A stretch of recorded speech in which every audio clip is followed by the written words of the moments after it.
Hi. Hello. Hello. Hi. Just gonna add some people in here. Send out the invites. All right. Click the send button to the Patreon.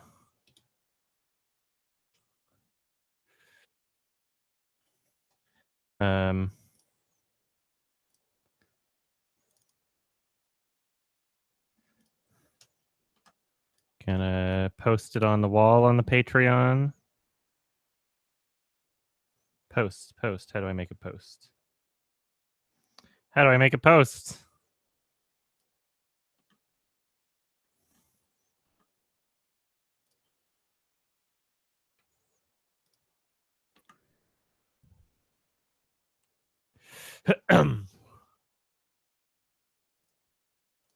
I'm not figuring it out right now. Let's see. Hi, everybody. Just trying to get my patrons in here. Posts. How do I... Oh, I forget. It's over on the left on the Patreon thing. September 2017, Google Hangout. Hello. Hi. Hey, I know you. Of course you do. What's up, guy? Not too much. I'm just sending the invites to the rest of people. Because sometimes Patreon doesn't send the messages properly, so I got to do it on the, post it on the wall too. Word. How's your day? I have work at 5 o'clock. I really don't feel like going. Are you in the same time zone? I am all the way on the East Coast. Oh, so 5 o'clock is soon then. Unfortunately. Work's only a 20-minute commute, and I'm only working, from like 5 to 10? It isn't as bad as it could be. Lame. Oh, whatever. Yeah, you're here now, and I started on time, so. Bravissimo. Okay, now hello. Send them through. Oh, hello. Hi. How are you? Hey. I'm just sending the rest of these invites via email, although I'm having a difficult time with this stupid email thing. Well, I guess I'll just... Because I have a bunch of the same PayPal that I send people through email because of donations. If they do like 10 or more, it's like now I'm getting people donating on Twitch too, but it's the same PayPal. So it's like, well, I'm just gonna invite everybody, but now I have too many individual messages to actually hit. And this stupid... Hey, what's up? Hey. Hi. How are you? Filling up. Hey. I'm doing pretty good, just getting training out of the way. Just getting this out of the way, I haven't seen it. You're not in case missing anybody was anything. asking. Well, have you at least seen the memes of it? I've seen some memes. I've seen those, yeah. Like the everything. I haven't seen that. Why the fuck is my inbox so difficult to figure out right now? Hello? It's like... usually I just search for the word donation and then I see them all in my inbox, but right now it's like it's giving me like top results and then all results, and then my all results is definitely not showing me everything because I don't see anything from September, but I know I have shit. Oh, I guess instead of donation I should search payment now. Does PayPal change their shit? Yeah, I guess that's what I should be doing. Whatever. All right, I'll send these out. Sorry, I'm a little distracted until I send out the rest of these emails. Oh, thought we got someone else. Did we? Are we? No. Hey, yo. Oh, there is a guy. Hi. Hey. Hello, everyone. What's that? Can you hear me? No, I heard some like very soft female voice in the background. I can't tell if it's because someone's watching something. Like, I don't know what that was. I'm If you hear almost stuff done from my sending. background, like I said, Sorry, what? if you hear stuff in my background, I'm doing online things. Oh. Well, like coming through a speaker, though? Yeah, like I'm doing online training Oh, stuff. so are you on the Hangout like on your phone with the headphone Yeah. in your phone? And then okay. Yeah. Okay. We'll try to, if possible, keep the volume of Yeah, I can things just that aren't mute the it Hangout because to it's the. like I already passed half of it just friggin' pretest. Is it like it's a test? It's It's like like an online course thing? online training things because army stuff. Yeah. All right, I'm almost done. I don't think I see any more. Yeah, I think. I don't know why they made my inbox so much more confusing all of a sudden. This usually takes like 2 seconds. Oh, here's one. And maybe I should just do this through my actual PayPal account next time instead of my email. And then I would see the email Maybe. that they sent it from. It's not a bad idea. All right. I don't think I missed anybody. All right. Now we're back in. Back in the game. TIFF was fun. I went to TIFF. Don't I you got to always go see. TIFF? Sorry? Don't you always go to TIFF? I do, but that doesn't stop it from being fun. That doesn't that doesn't cancel out anything I said. That doesn't. How'd this one compare to the last ones? Was it better? Well, I mean, I don't know how to rate my experience really. Comparing because like the 2 years before, in 2015, I interviewed Charlie Kaufman, so that's pretty hard to top. And then 2016, I was hanging out with Matt Johnson for some of it.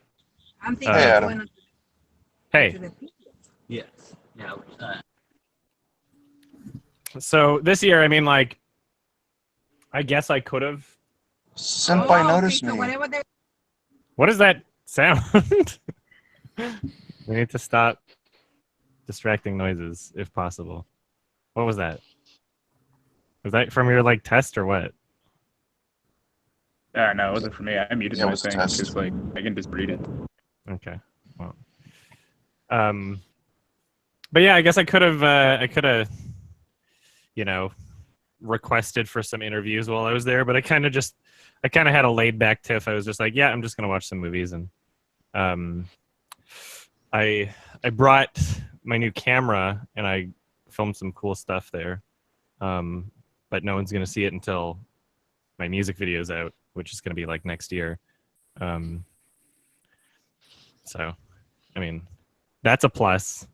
But the movies were great. Oh yeah, I was definitely gonna go watch the Louis C.K. movie. It might get. I'm assuming it's gonna get like some sort of a wide kind of release. I don't know.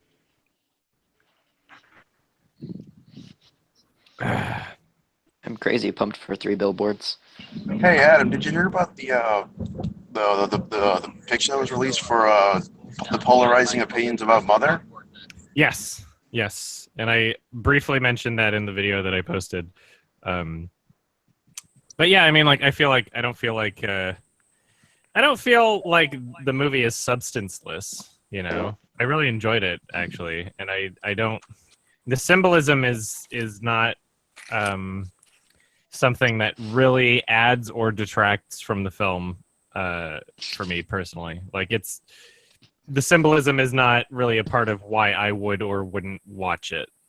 I really enjoyed it just because it was a wild and crazy ride with some disturbing imagery and interesting, cool filmmaking, and you know, It was a very entertaining, very well made film, and the symbolism is kind of beside the point for me.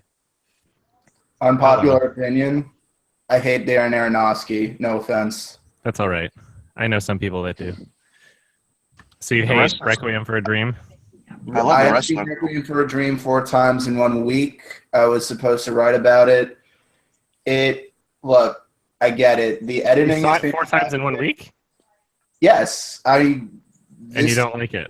This was a long time ago, about 2 years ago when I first tried to start the video essay thing, but it was at a point where it's like, I don't feel like there's much substance here because I felt like the book was written in 1978.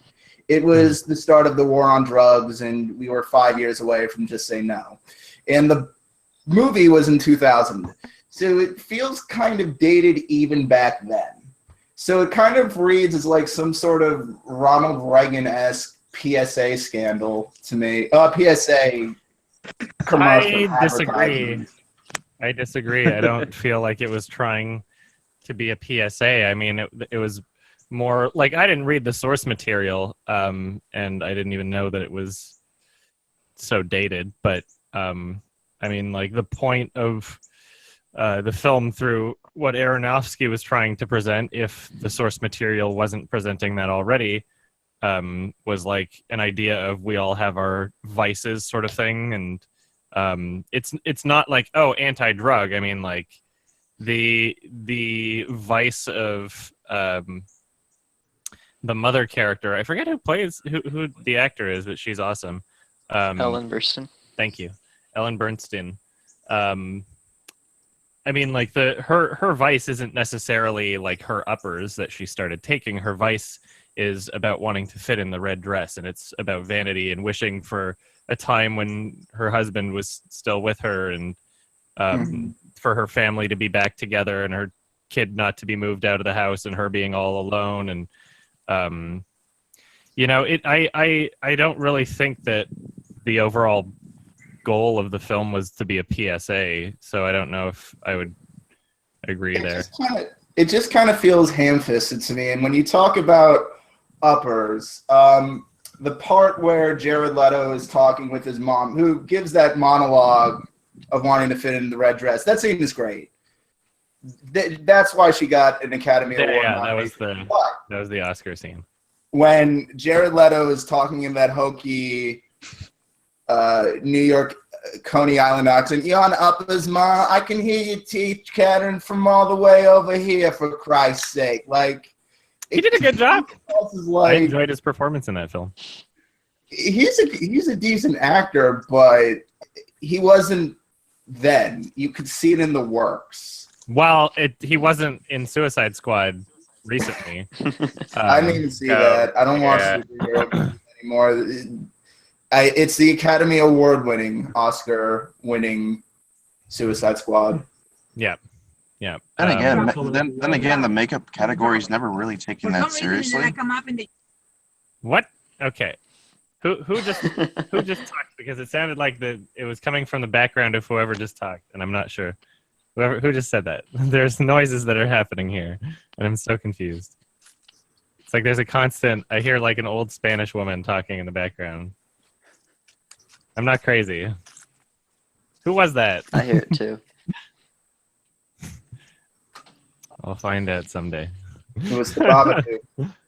It was so attractive. But Did you anyway, ever see that one film with Jared Leto where he like plays like Mark David Chapman? And no, it's, like, horrible? I think maybe I tried to watch the first like couple minutes or something, and then was like, well, good job.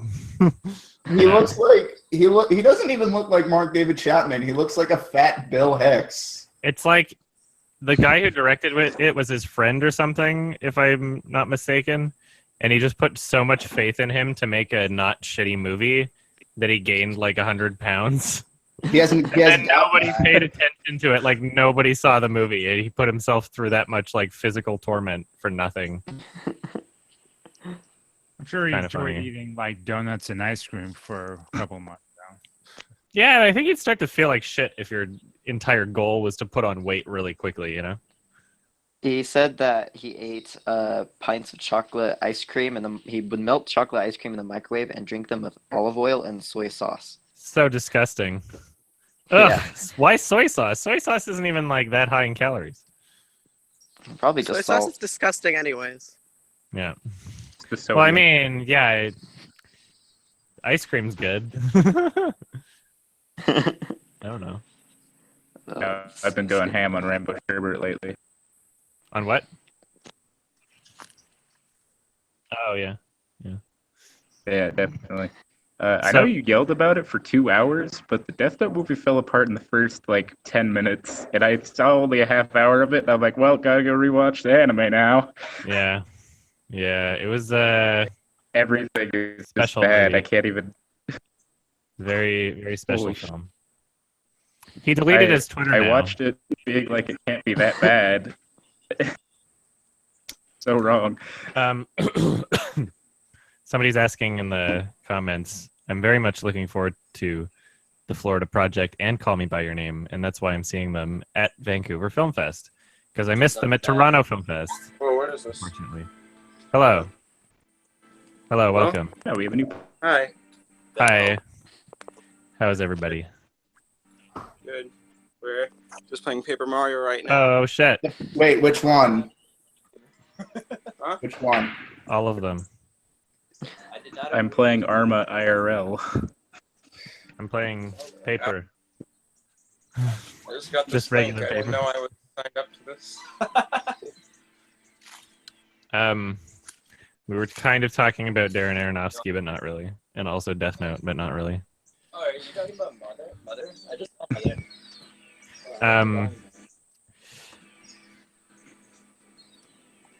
I was gonna ask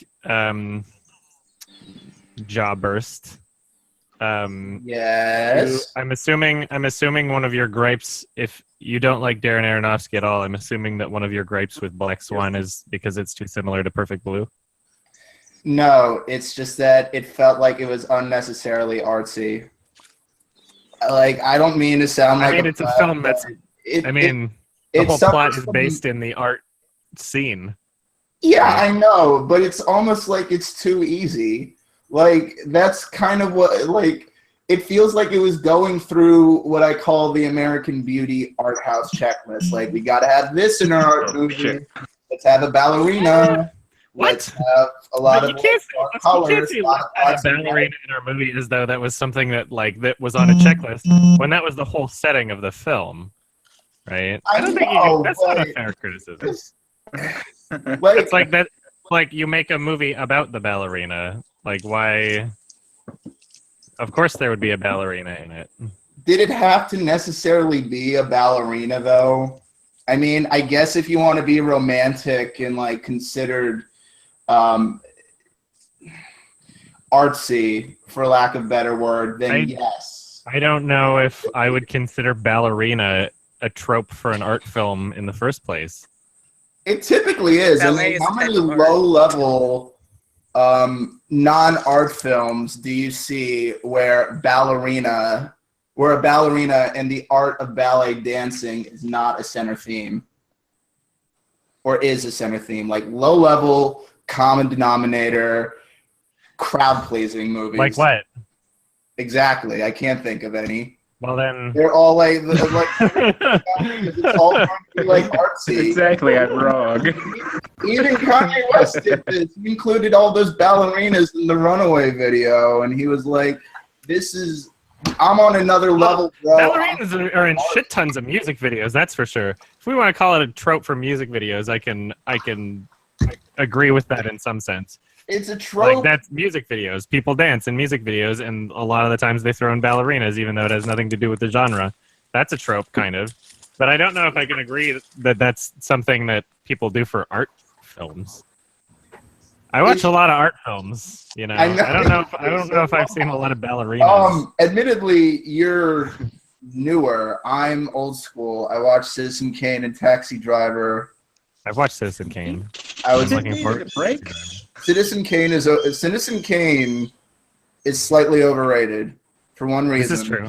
I mean, Everybody says It is the Perfect. be-all, end-all. This is the greatest movie ever made. And I hate that because it I've never almost seen seems it. like it's the correct answer. It's like when people say Full Metal Alchemist is the greatest anime ever made, or like Crime and Punishment is the Not greatest bad, book but ever arguable. written. It's just shit you're supposed to say, Well, but yeah, there are yeah. other options. I agree with that.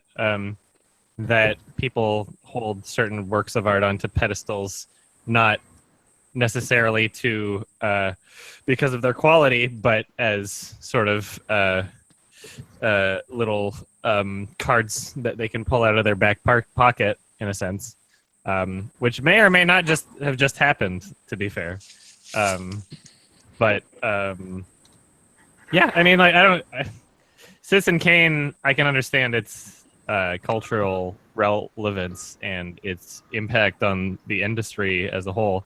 I've but never seen it. It's good. It's a great movie. I'm not saying it isn't. It's one of the greatest, but it's also there are kind others. of boring. It's also really boring. I think It's it's the like first just like mainstream your art house favorites. movie.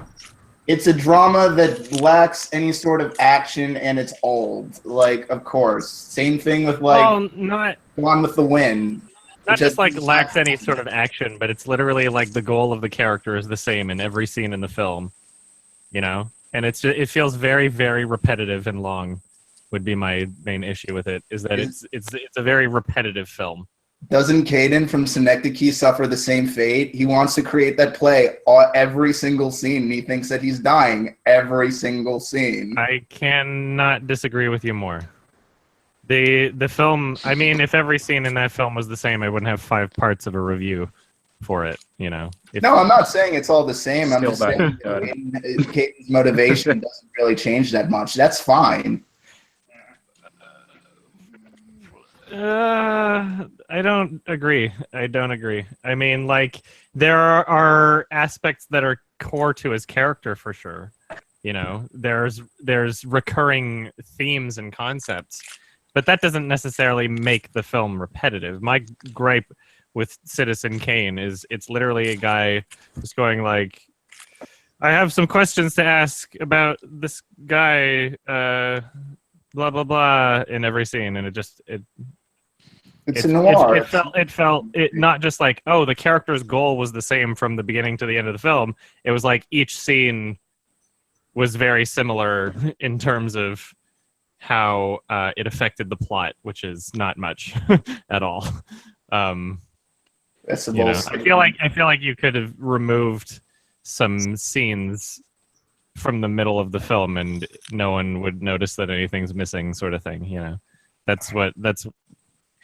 I mean, it's still obviously a great movie, but I just have my preferences in pacing, I guess, and not to say that it needs to be like a modernly paced film or anything like that. You know, there's plenty of very slow films that I really enjoy watching from current years. Like Winter Sleep is probably the slowest film I've ever recommended. But I still recommended it. Wasn't Winter Sleep the one that won the Palme d'Or a few years ago? Yes, in like 2014.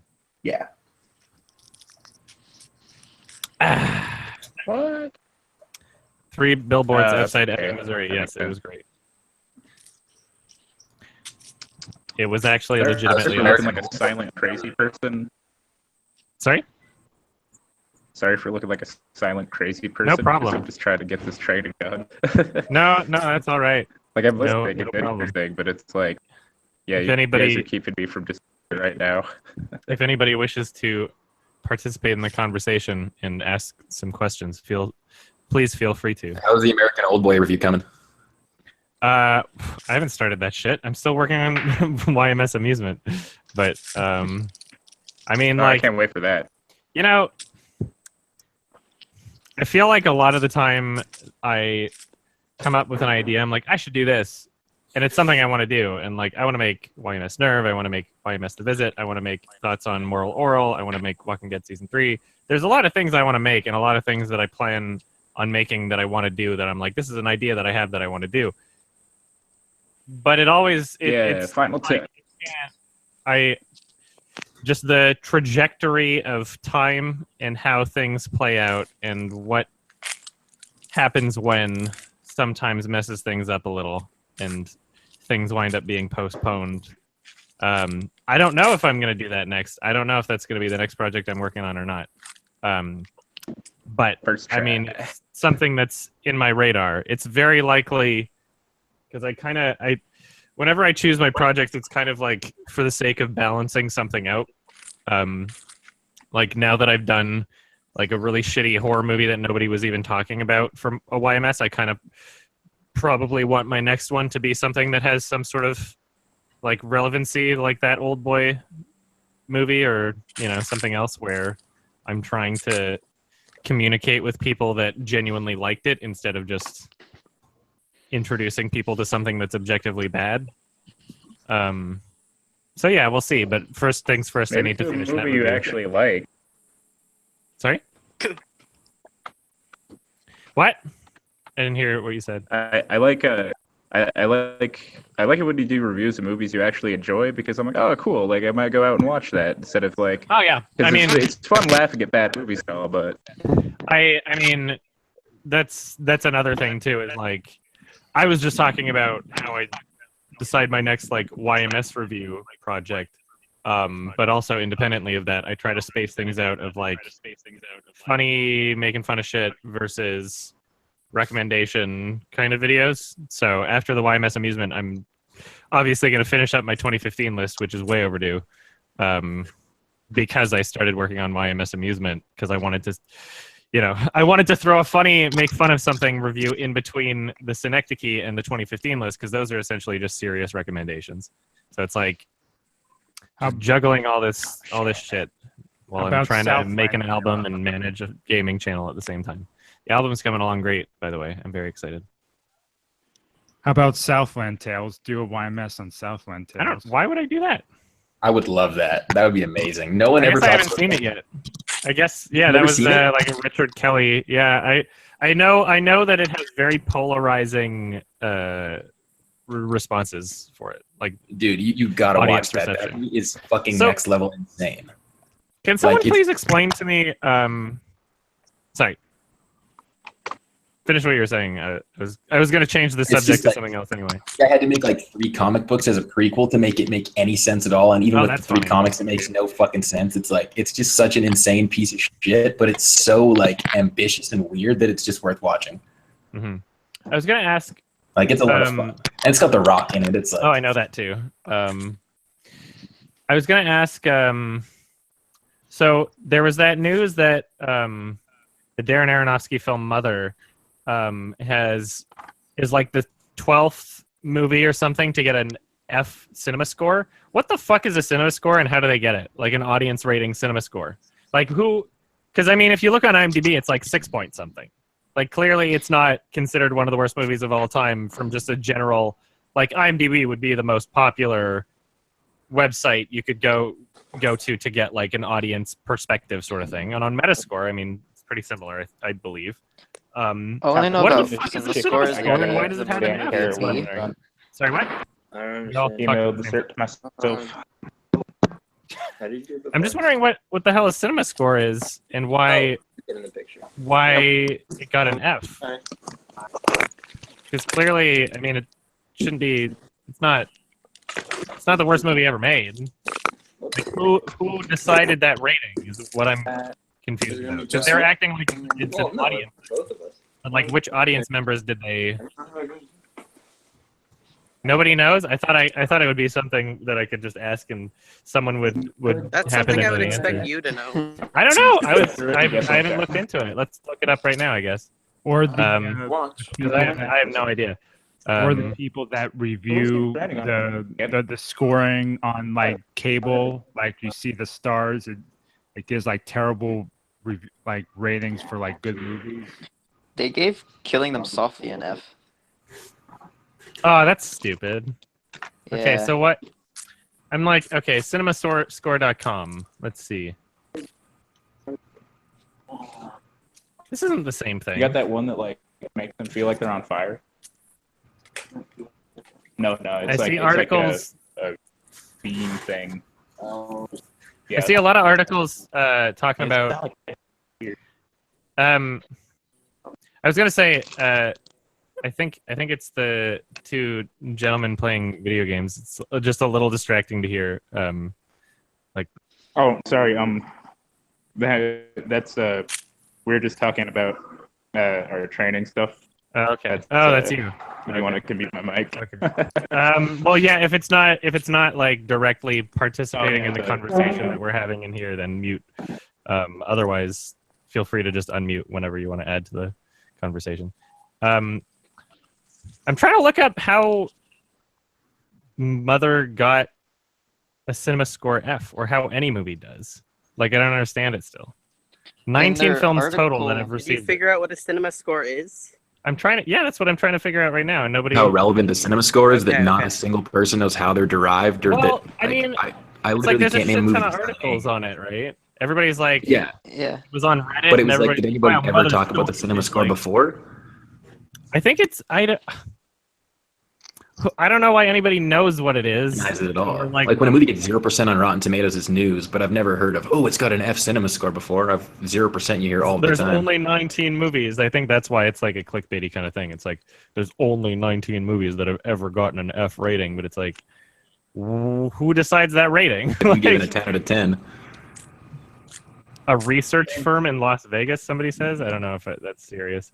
It's the same people who give 10 out of 10s on Pitchfork. Friend request got a C+. Maybe it's the Hollywood producer that what's his name played in Tropic Thunder. Okay, I'm just gonna read the About Us on their page. About Us. CinemaScore is the industry leader measuring movie appeal. We provide unbiased measurement of audience response that helps gauge movie appeal and success by polling movie audiences on opening night for their reaction to the latest major movie releases.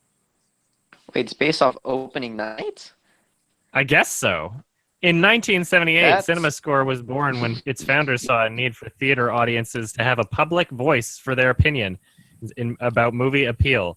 Professional movie critics often dominate public conversations in the news about movies. While critics' interpretations are interesting and helpful, their reviews often emphasize a movie's meaning, not whether the movie appealed to live audiences. Well, first of all, I mean, that explains why it existed in 1978. But we have IMDb. We have anyone can get on a computer and add their little thing to the overall pool. Clearly, I mean, like if you took some audience screening from, I guess, they're in Hollywood. I don't know where they're doing this. If you polled like 20 people that came out of the theater and they all said like, it was the worst movie ever, I wouldn't be surprised that there were those people in Mother. I wouldn't, there was the same kind of people in It Comes at Night. There's a lot of people that have expectations about a film. Oh yeah, bye-bye, Job Burst. Have fun at work. There's a lot of people that... I actually... Since you're going, just say whatever you want. I do. I just have a few questions, but I'll just send them to you on like Facebook Messenger or something. Sure. I was gonna ask, but I don't got time now. Thanks for having this chat. I'll see you around. No problem. Catch you later. Thanks for the support. See you. Bye. I was gonna say, it's like if you polled random people coming out of a movie theater, then I get it. But there's no way that that's a representative score. Like, for them to say that we are an unbiased organization that, I don't know, like... Depends where they poll people. Could be like a place in San Francisco or some small town if you're polling the Bible Belt, it's going to be a little different. How do you measure if something is biased or not? Maybe it's not biased, but I think based on what I see on their website, it seems as though they don't do proper polling. You know, if you're gonna have like statistics or data that was accepted by any kind of educational community or scientific community, I don't think that they would be doing polling the way that they do it. I don't even know how they do it, but I have to assume that they're doing it wrong. I have to assume that they just asked some old ladies coming out of the movie theater. Like, I have not seen the film Tootsie yet. Yeah, I can't. If it was as hated as they're claiming it is, it would. There's no way it would have a 6 point something on IMDb. Like, that's way above most movies in theaters. Honestly, most movies in theaters get like 5 or below. IMDb like shits on movies hard when like there's like a pervasive opinion that it's bad. Like, I'm surprised that's not below a 5 because of like the internet opinion. Yeah, 6.8 on Mother. I just want to see what It Comes at Night is right now. It Comes at Night has got a 6.3. Or that other site, the Cinema something. Like Metacritic or Rotten Tomatoes or no, it's the other one where I can't think of Letterboxd. Yes. Yeah. Letterboxd. Everybody kept asking me to get a Letterboxd account, and I tried twice, but I just gave up so quickly. It was like, why do I? Like, I'm pretty sure they even implemented a feature that was like, you can import all your ratings from IMDb or something. And that's what made me try the second time. I was like, oh, okay, great. I won't have to waste all my time.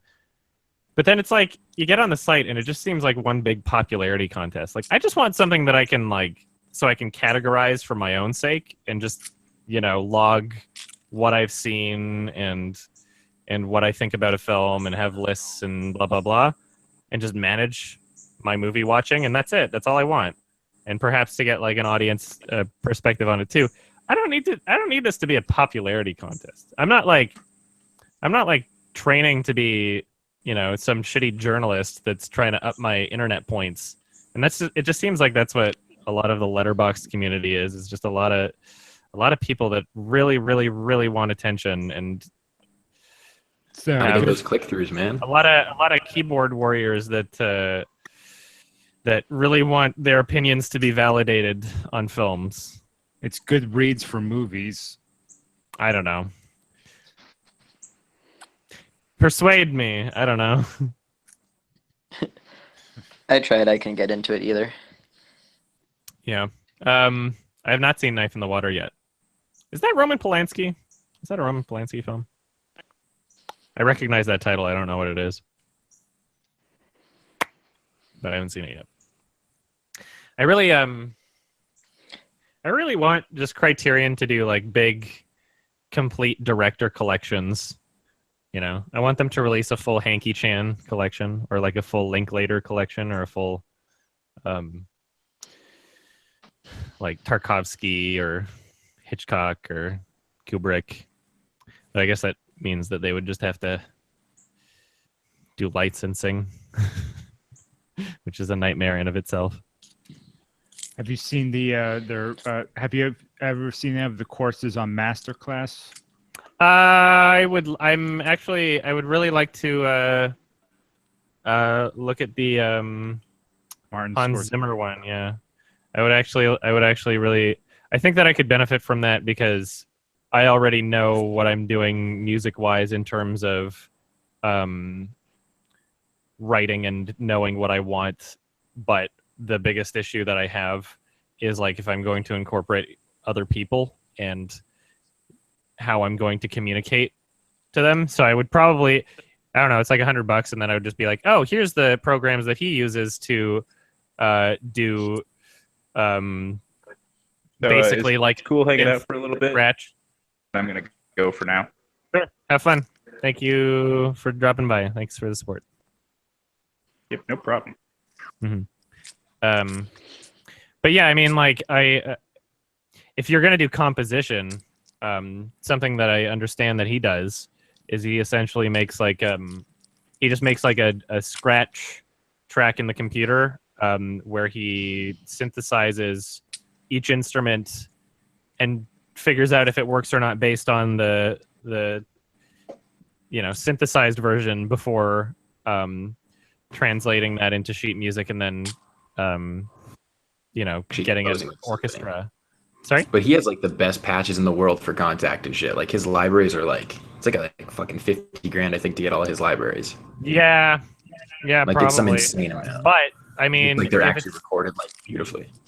I mean, that those would have their own benefits for sure. But I mean, Oh the final yeah, product's absolutely. gonna I've be an like torn orchestra to anyway. sort of I mean, similar shit, and it's just like insane. hiring an orchestra Even the is probably fucking of the recordings is crazy. Yeah. Yeah, I would like to have a really good synth library. That would be cool. Yeah, I'm interested in Right, because like Contact is like they specifically work with guys like Zimmerman to like record his actual people and shit. Like they have like Alicia Keys' piano. She like actually recorded her own piano and like every possible intonation. It's crazy. So crazy. What were you saying? Somebody got kind of interrupted. Yeah, I bought the Steve Martin one, which teaches comedy. How was it? Do you feel like you got your money's worth? Yeah, it's good. I mean, he answers, people's questions like on certain days. Oh, like on text-based kind of video. Oh, interesting. That's kind of cool. Yeah, I'm also interested in doing. I don't know. I guess Kevin Spacey has one, and Martin Scorsese's coming out with one. Yeah. Dallas Campos, isn't there a Region A Blu-ray for Christine? Is there not? There has to be. Which Christine is this? The new one. Oh, the one about the news reporter? Yeah.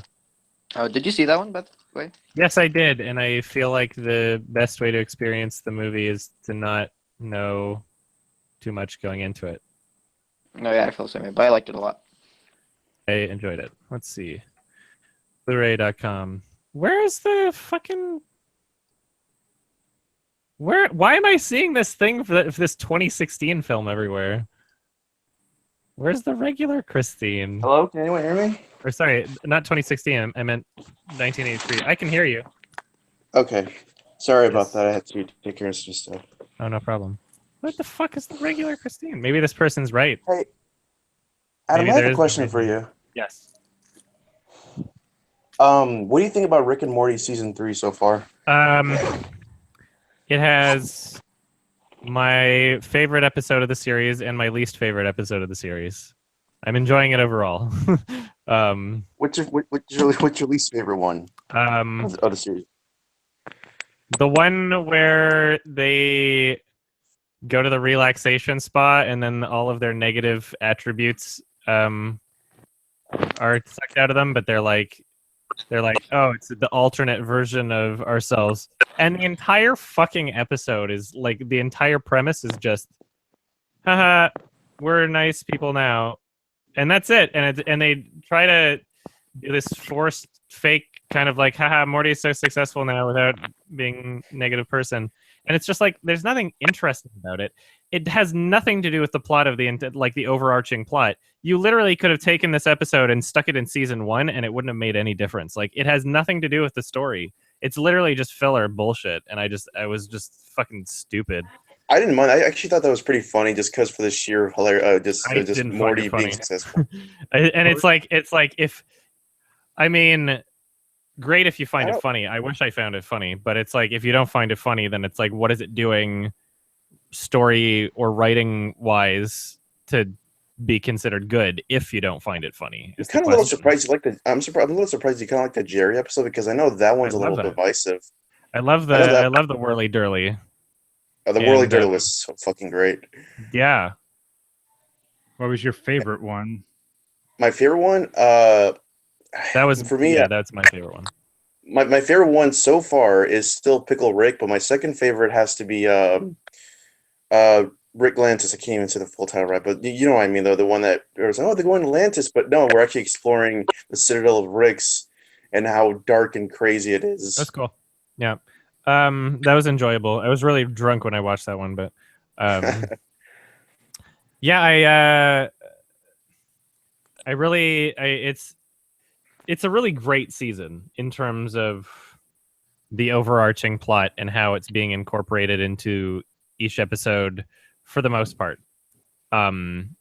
with exceptions like that fucking stupid spa episode where nothing that happened in the episode had anything to do with the plot of the series.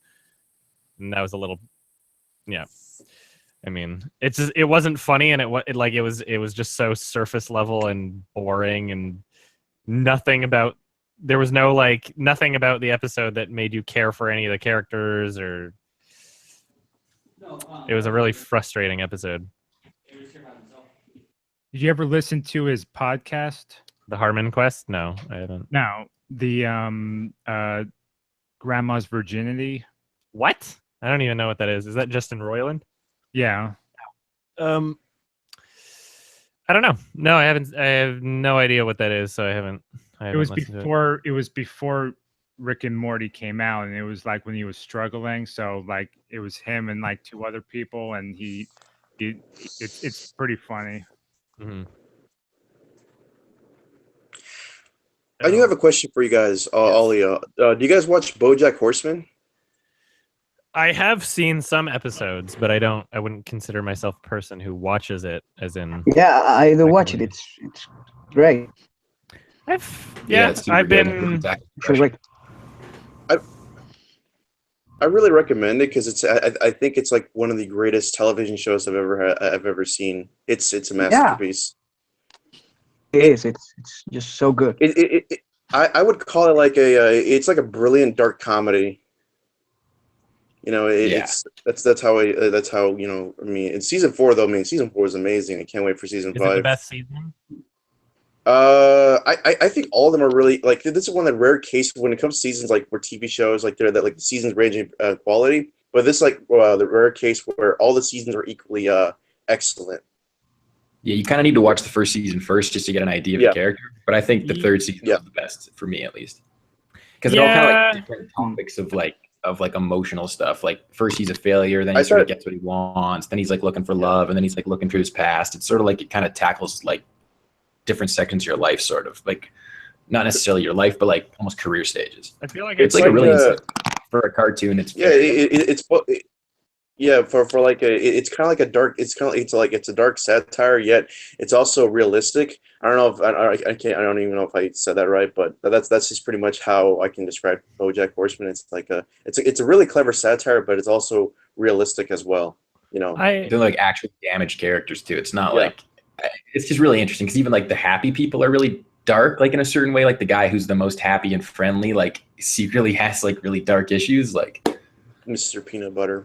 Exactly. Yeah, it's like, pretty great. I've been equally impressed and unimpressed at the show on different occasions, and I think I've seen like 5 episodes or something. But I just I don't know. Nothing. I've never been like, wow, I need to see more of this. You know, I've enjoyed what I've seen at points, but because you're a furry, you know. Well, yeah. Everybody assumes I would be watching it. Right. What about Mr. Pickles? You ever see that? I don't know what that is. Mr. Pickles? I thought you were talking about Mr. Brick. No. What? It's a show on Cartoon Network on Adult Swim. It's about this family that owns this dog who's satanic, and he does all these like crazy shit behind their back, and only the grandfather sees him does like things. Is it like a new show?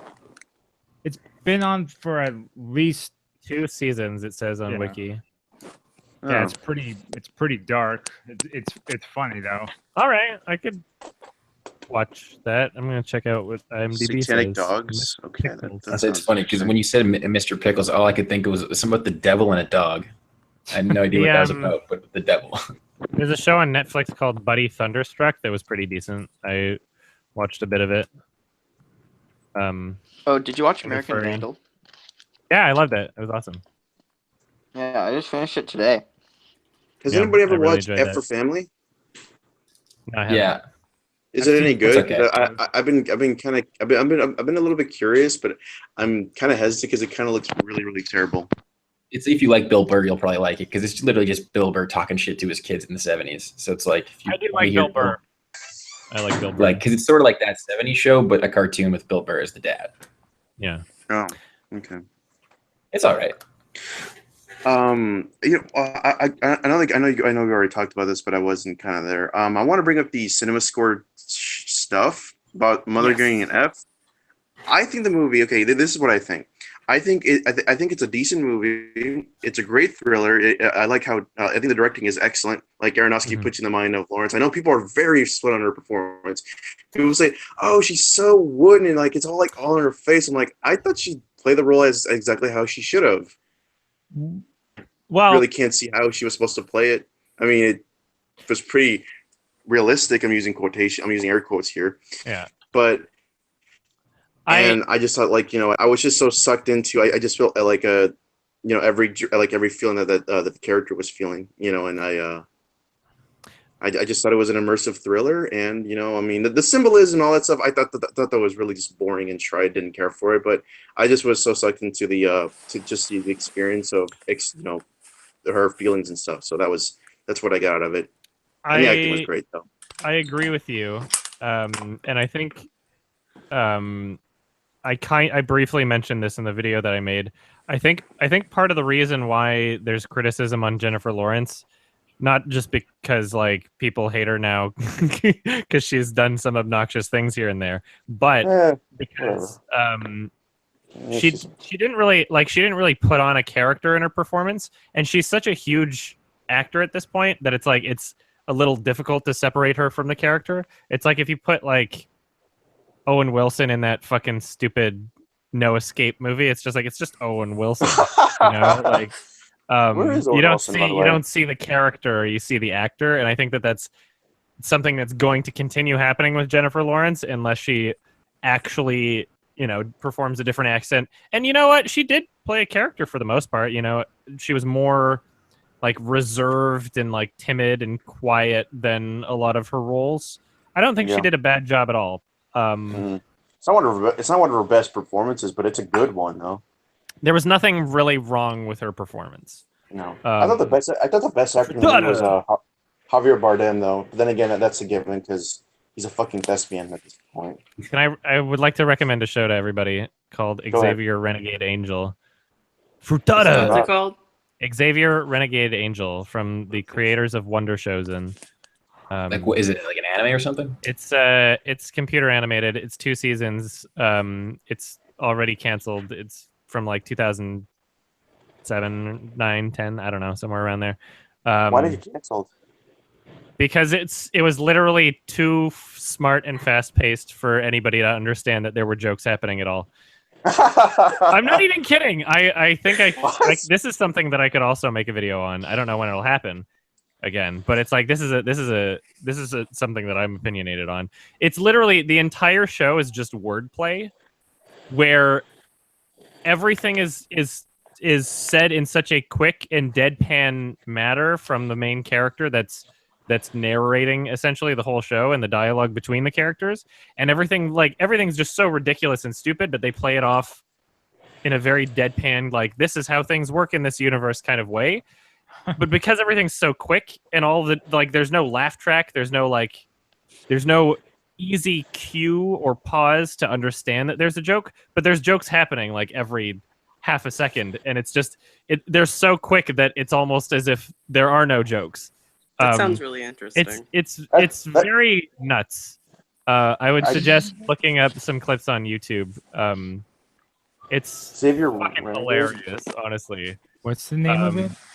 My favorite episode is called The Sixth Teat of Good Intentions. And it's called Xavier Renegade Angel, from the creators of Wonder Chosen. And it was literally like that. It's like the amount of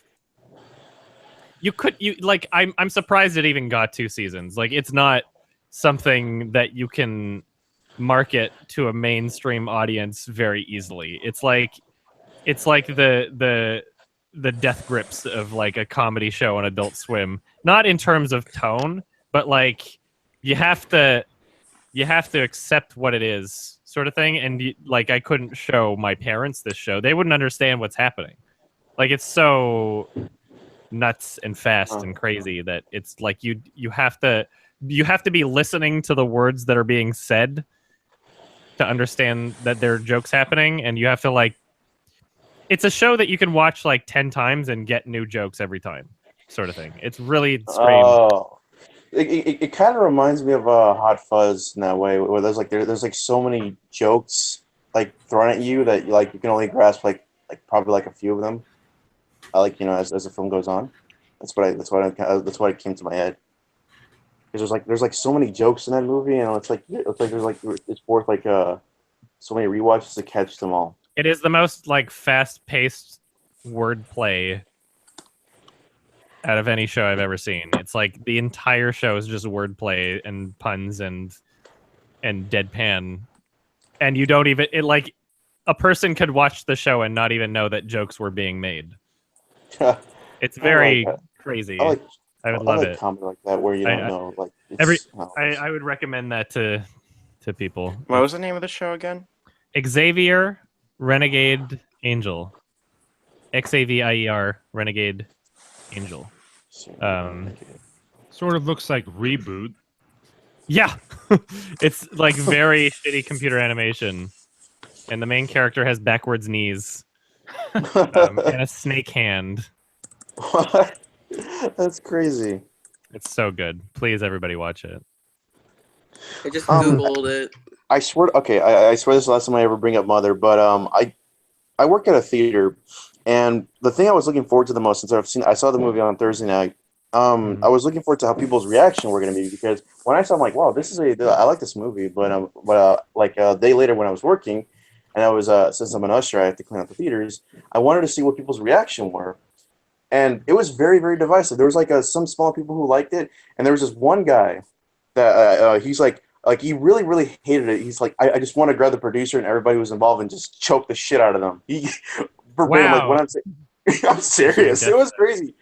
Because I'm like, wait a minute. It's like he said, I'm gonna go on the internet and I'm gonna say, save your money, do not watch. I'm like, wow, the comments people say on the internet can actually say in real life. I thought that stuff was like on the internet. I didn't know people actually say that shit in real life. That was fun.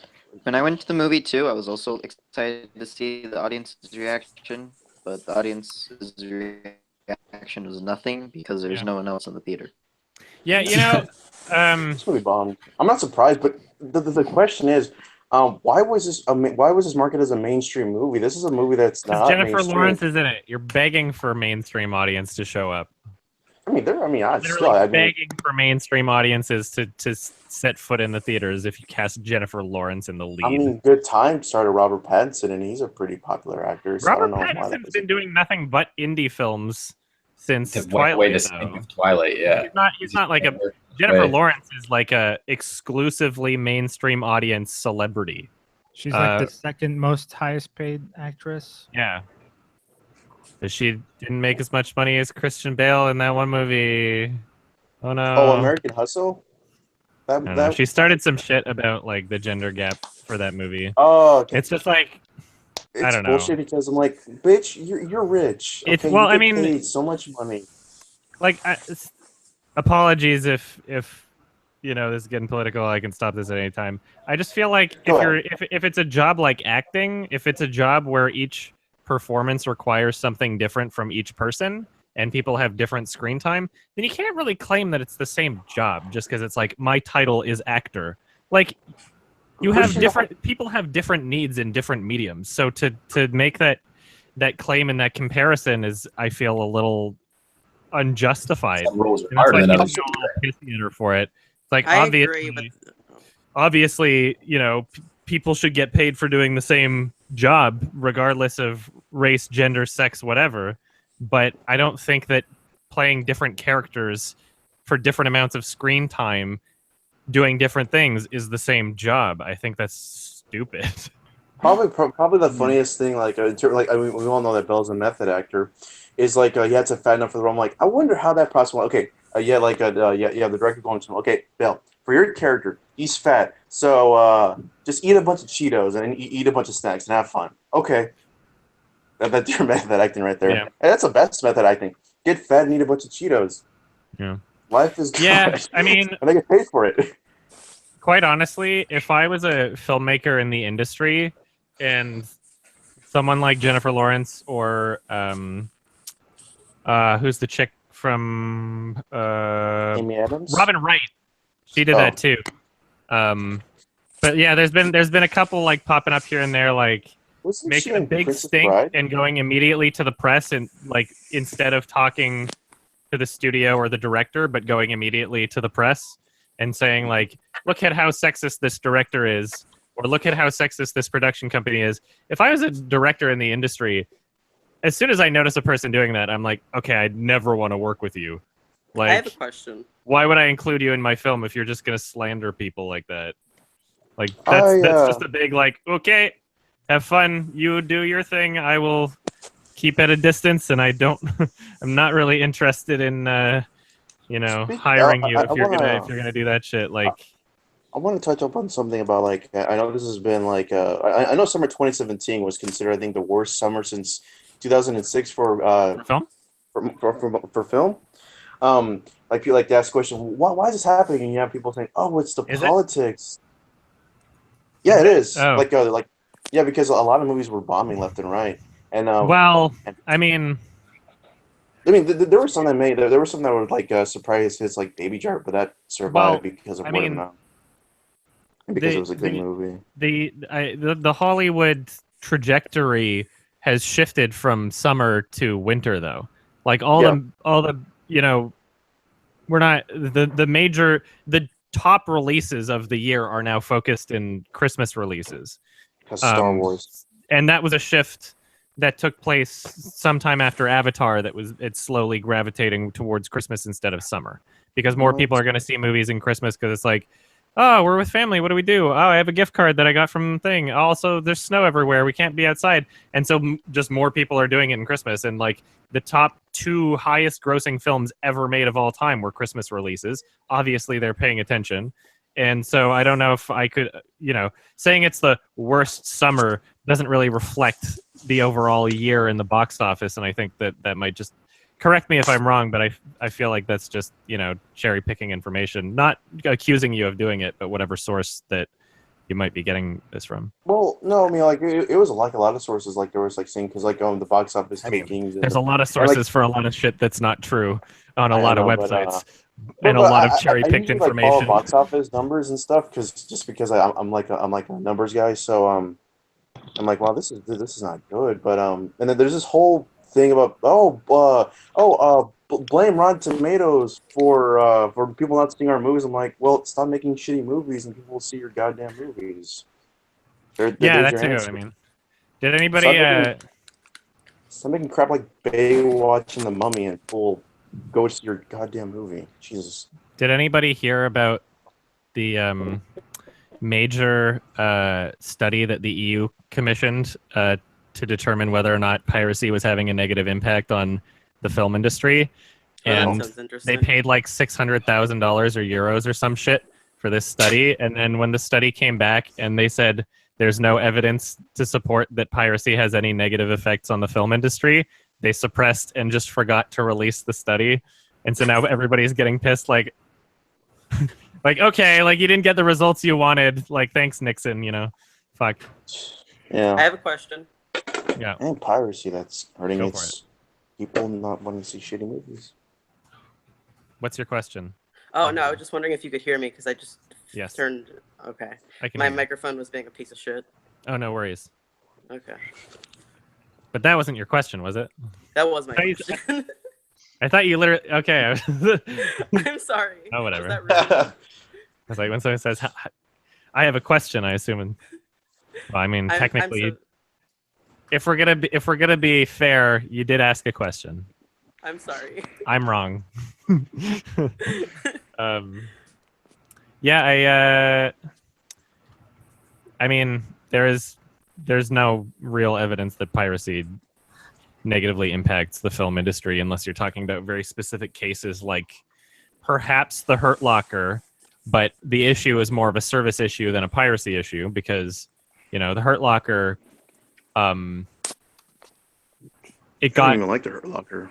Well, I mean, the reason why that one was a big stink, and why why you could, I'm sure if they got the numbers, they could prove like, hey, this is how many people watched it without paying for it, and this is why we didn't make money. The issue is that it was like the release was shit. Like the distribution was shit. There was a perfectly like watchable, like high quality torrent available while the film was in theaters, but not, because it was only playing at like a couple theaters here and there. And it's like where I was living at the time wasn't screening it. Like you couldn't find this movie anywhere. And it's like people want to pay for content they enjoy.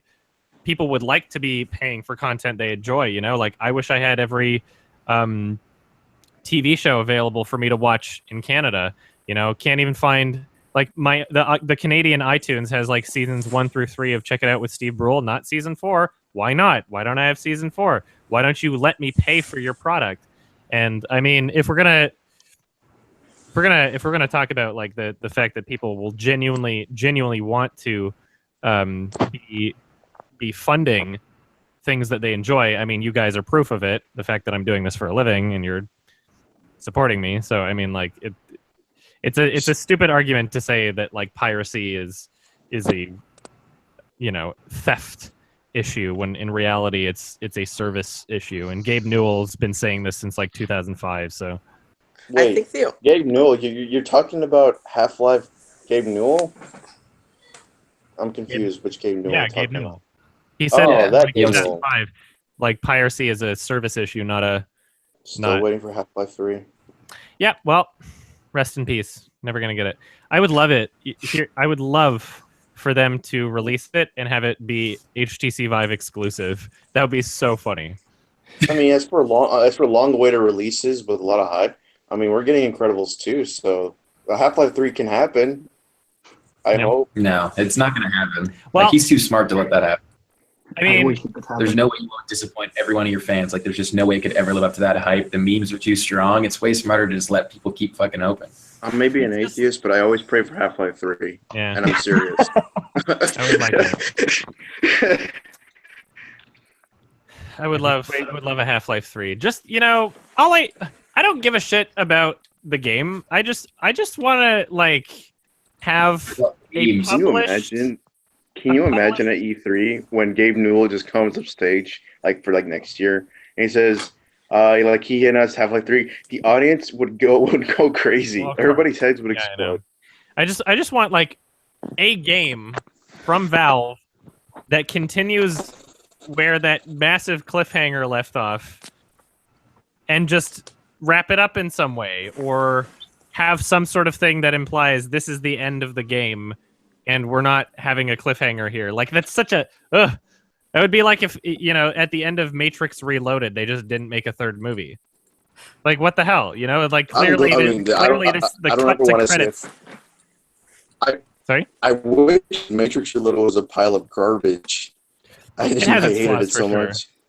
It has its flaws, but I still love it. Like, I don't think it's action scenes, but I just it's ridiculous and silly and stupid and dumb, but I love it still. Be kind of like it took the issues I had with the first movie and just magnified it to the nth degree, like all the, you know, pretentious speeches and stuff. It just pretty much just shot it through the roof. And that was it was nothing but that, except there were some cool action scenes. I like the universe. Yeah, that was it. I like the universe a lot, and I like, you know, whatever the piece of media that I got, like my enjoyment out of it is exploring the universe more in a way that the first film didn't. And the first film, I mean, that can arguably, depending on the viewer, be a negative attribute. You know, there's plenty of instances where I've complained about, you know, things that were once left up to interpretation being explained in a sequel. But I think that the way that they handled the universe in the second and third Matrix films, and especially the Animatrix, I love the Animatrix. I feel like the way that they expanded on the universe that they created was pretty good. I like that. was I mean, the highlight for me is getting to experience, you know, the what do they call their city in the ground? Zion. Yeah. Getting to experience all that shit and like, I don't know. It looks like a beehive than an actual city. The worst parts about the story are about the main story influencing like Neo and shit, and like really cheesy, dumb things that happen. But that architect scene was horrible. The what scene? The architect scene, the one that everybody makes fun of. Oh yeah, where Neal goes. Yeah, I mean, like I'm kind of just passive on it. I mean, it's silly for sure, and it's not like the scene or any part of that doesn't come to mind when I, think about what I enjoyed about the film for sure. They doesn't ruin it for me. They underutilized the viruses or the twin albino guys. Those guys were dumb. Those guys were stupid characters for sure. They were annoying. You know who was even dumber than than those albino Brady fuckers was the Merovingian. I didn't like him at all. Who was that again? He was also in the Merovingian. The French guy? Yes, the guy who was in Catwoman. Yeah. I thought Speaking it was of Catwoman, that was a great video. There were definitely a lot of thank you. There were definitely it felt like the Matrix sequels had a lot of side quests. Is kind of what it felt like. Well, they continued the story like in the MMO, the Matrix MMO, like after like what they did with his body, or maybe that was just the game because they had Enter the Matrix and then I should play the Enter the Matrix game. Yeah, I played that too. It's so shit. I love that as a kid though. In 2004, and I remember it being pretty solid. I remember really enjoying that game when I was younger. I love that. They filmed real scenes. It makes it look like just shit. Like apparently the gameplay is just repetitive and garbage. Like there was like a pretty. Hey Adam. Yes. Have you seen the Disaster Artist yet at TIFF? No, I couldn't get tickets. They were sold out before I could even buy them. So next year I'm gonna make sure I get a membership so I can get tickets before everybody else because it was difficult enough getting tickets for Happy End. Like they were sold out before I could get them too, but I managed to. How are the reviews for that movie? Are people like really raving about it, or are people loathing it? I feel like I can't trust any review of that movie. I don't feel like I don't know. It's the type of movie where if it's bad, people will love it anyway. So I don't know if James Franco, like the new trailer they released. The new trailer I saw, like they released, I think it was like last week or something. Oh my God, James Franco doing a Swedish Tom Wiseau impression is absolutely gold. I mean, I just laughed my ass off. Not Swedish? I don't know. Tommy Wiseau is a weird alien vampire guy. Yeah, there's a documentary that goes into his life supposedly called Room of Spoons that I still haven't seen, even though they gave me a free screener copy, but I just never got around to it because I. Did you hear about the? I think you guys may already know this, but just in case, did you hear about the actual alternate ending that was supposed to be revealed in the room about him being a vampire alien? What? Where is this information coming from? He's for real. I demand a source. Go explain what you're saying. I just want to. It sounds ridiculous enough already that I'm skeptical. Alien. I believe it was in the book itself. I believe it was in the actual book itself, where the Disaster Artist is based off a book. Oh, that it's the making of it. Yeah, and so like the account of Greg Sestero. Yeah, you're talking about. Okay. Yeah. Not like the Disaster original Artist ending isn't like the original ending was going to be that Johnny was going to reveal himself to be like a vampire alien thing, and he was going to go into a spaceship and fly away. I'm still skeptical. The Disaster Artist is not like the original book of the room. That's Greg Sestero talking about being in the production. I mean, I buy him as a reliable source because he's like the only one that's stuck with. And he's not being like sarcastic in that. Like I'm gonna. No, he's not. No. He's being serious. Oh no. Like dead serious. Oh no, I'm a vampire. Oh no, I must go, Lisa. Why? See him in the movie. Tommy Wiseau was in that movie with that Neighbors? other guy. That shitty movie. Oh. Any shitty movie with Tommy Wiseau is always the best movie ever made. Samurai Cop 2. Can you? Well, yeah, that was another movie where it's just like, okay. didn't need to be Samurai- made. I get it. You know, you Samurai- tried. Samurai It's not even Cop the is same such a- director. And they were getting sabotaged by the crew because half the crew thought they were trying to make as shitty of a movie, so they were like fucking up the lenses and making it look like everything was like the first movie where all the shots didn't line up. And the director like found out halfway through the movie that the crew I was didn't care fucking for Samurai Cop 2 because I thought like for those reasons it's like, you know, part of the reason why Samurai Cop is such a wonderful little film is because they thought they were making a legit action movie. The best kind of so bad it's good movies are they think that they're making a legitimate movie like Neal Breen or Birdemic. They think they're making a good movie. Yeah, I mean it always turns out terribly when people try to recreate the feel of an unintentionally bad film. Do that. It's like, okay, Samurai Cop if you try to make a serious film, you try to make a serious film and fail, it becomes a comedy. If you try to make a comedy and still fail, it's not a comedy. Shit. So James Wynn in the Birdemic 2, you know, Tommy Wiseau in some ways for Neighbors. What else? Sorry? That wig he was wearing during Neighbors. Oh yeah. Neighbors is funny in its own way, but it's also it's kind of unwatchable. But it's still funny. I still quote it. I'm gonna be honest here. When I first watched your videos, this has to do with the Tommy Wiseau thing. When I first watched your videos and I saw your face, I'm like, wait, is this Tommy Wiseau? Oh no, wait, it's someone else. Yeah, like that's funny. That's insane. Yeah. I'm sorry. Tommy Wiseau had a show called The Neighbors, I think it was called, and it was on it's on Hulu. It was an office comedy. Yeah, The Neighbors. It was his attempt at making a comedy, and it was just like a lot of really yelling, and that's it. There was a lot of yelling. That was the whole show, was just yelling. And that's it. Really There's nothing really. He's not from North America. Like, it really shows that he is like a crazy foreign dude that like he is an alien. I'm convinced. I'm about to go Alex Jones here. But I'm convinced the guy is an alien. I mean, he's like an alien wizard vampire weird guy. He's like some sort of alien creature. I love the theory that he's the same guy that like parachuted out of a plane with a bunch of robbery bank money and was never seen again. I thought the other theory is that it's like Nazi gold. His family in Eastern Europe like had Nazi gold, and that he like secretly, when he came to America, like was like converting it to create like an empire and made this movie as like his actual dream. Yeah. I thought there's like theories about his Eastern European origins that are like pretty shady. People are saying like he had a lot of money to make The Room, and they're like, well, where did this money come from? It's not like he had. Yeah, that is a really sketch of how he had $6 million out of nowhere. Well, they said filmed it in formats at the same time. Like, how amazingly crazy funny. is that? That's his savings as a software salesman. 3D, because you could have a 3D cut of The Room. Oh my god, that'll be the best. That'll be even the bestest thing, in the bestest thing in the world. I want a 3D Blu-ray of The Room.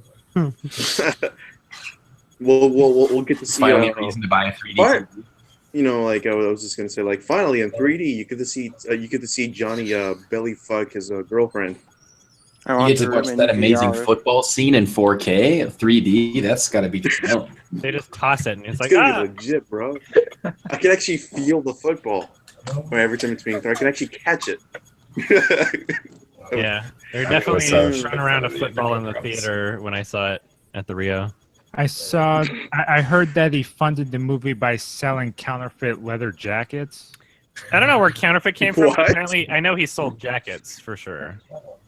But I mean, $6 million is a lot of money. Is all I'm gonna say. Is like he funded the film selling jackets. $6 million. The first time I've ever watched it was like you can make $6 million. The first time some nobody that sells jackets somewhere. Well, my first exposure to The Room. He got the contacts. He got contacts from Yule Ball on investors.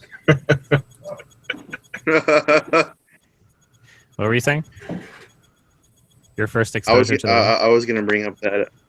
Oh yeah, my first exposure to The Room was it was pretty much everybody's exposure to The Room. It was on Adult Swim. I'm not sure what year it was. Like they usually do this thing where they like air. Like I heard that they do it like every April Fools. I watched it on Adult Swim, and then I'm like, what is this? Is this like a comedy? or I had no idea what it was when it was playing. And I was watching, like, oh my, and I was like, my entire reaction, I was like laughing. I'm like, is this supposed to? Is this like a new show Adult Swim's making? Is this like a new movie? And I researched it, and I'm like, wait, oh, it's an actual movie. And I watched it again, and I watched it online. I'm like, oh my god, this is like the best movie I've ever seen. Screw my collection of my favorite movies. This is the best movie I've ever seen. It was just, I mean, at first I'm like, what do you say to that? It's so weird and so, not like an art house way, but it's like, it's so bad that like this was like my knee-jerk reaction. Like, it's so bad that it may be kind of like a great movie, and I watched it again. I'm like, this is hilarious. Yeah. All my fun, but my favorite bit is, I mean, I know that, I mean, a lot of people like, you know, you're tearing me apart, Lisa. My favorite bit is every time, not bit, but my favorite running gag in that movie is with Lisa and her mother, especially with the breast cancer. I'm like, it's like, I have breast cancer. I'm like, oh, you're really taking this long? I definitely have breast cancer. Breast cancer. I'm like, her reaction, I definitely have breast like, her reaction is like her reaction is the equivalent of, oh man, that sucks. I lost a quarter on the way on the gas station. I'm like, I can't believe you committed suicide. I can't believe. Yeah, honestly, I know Breen's not as popular yet, but he's my favorite. I think Breen is so much better than Tommy, so unpopular opinion, maybe, but give it time. Give it some time. People are still discovering Breen. Dude, every time I watch his interviews, I'm shocked he is just like Tommy was going, like the earnestness and how genuine he is, that like what he's doing is art, and like it is not a fucking crazy. It is not a midnight movie. It is sci-fi. I can't say with a straight face.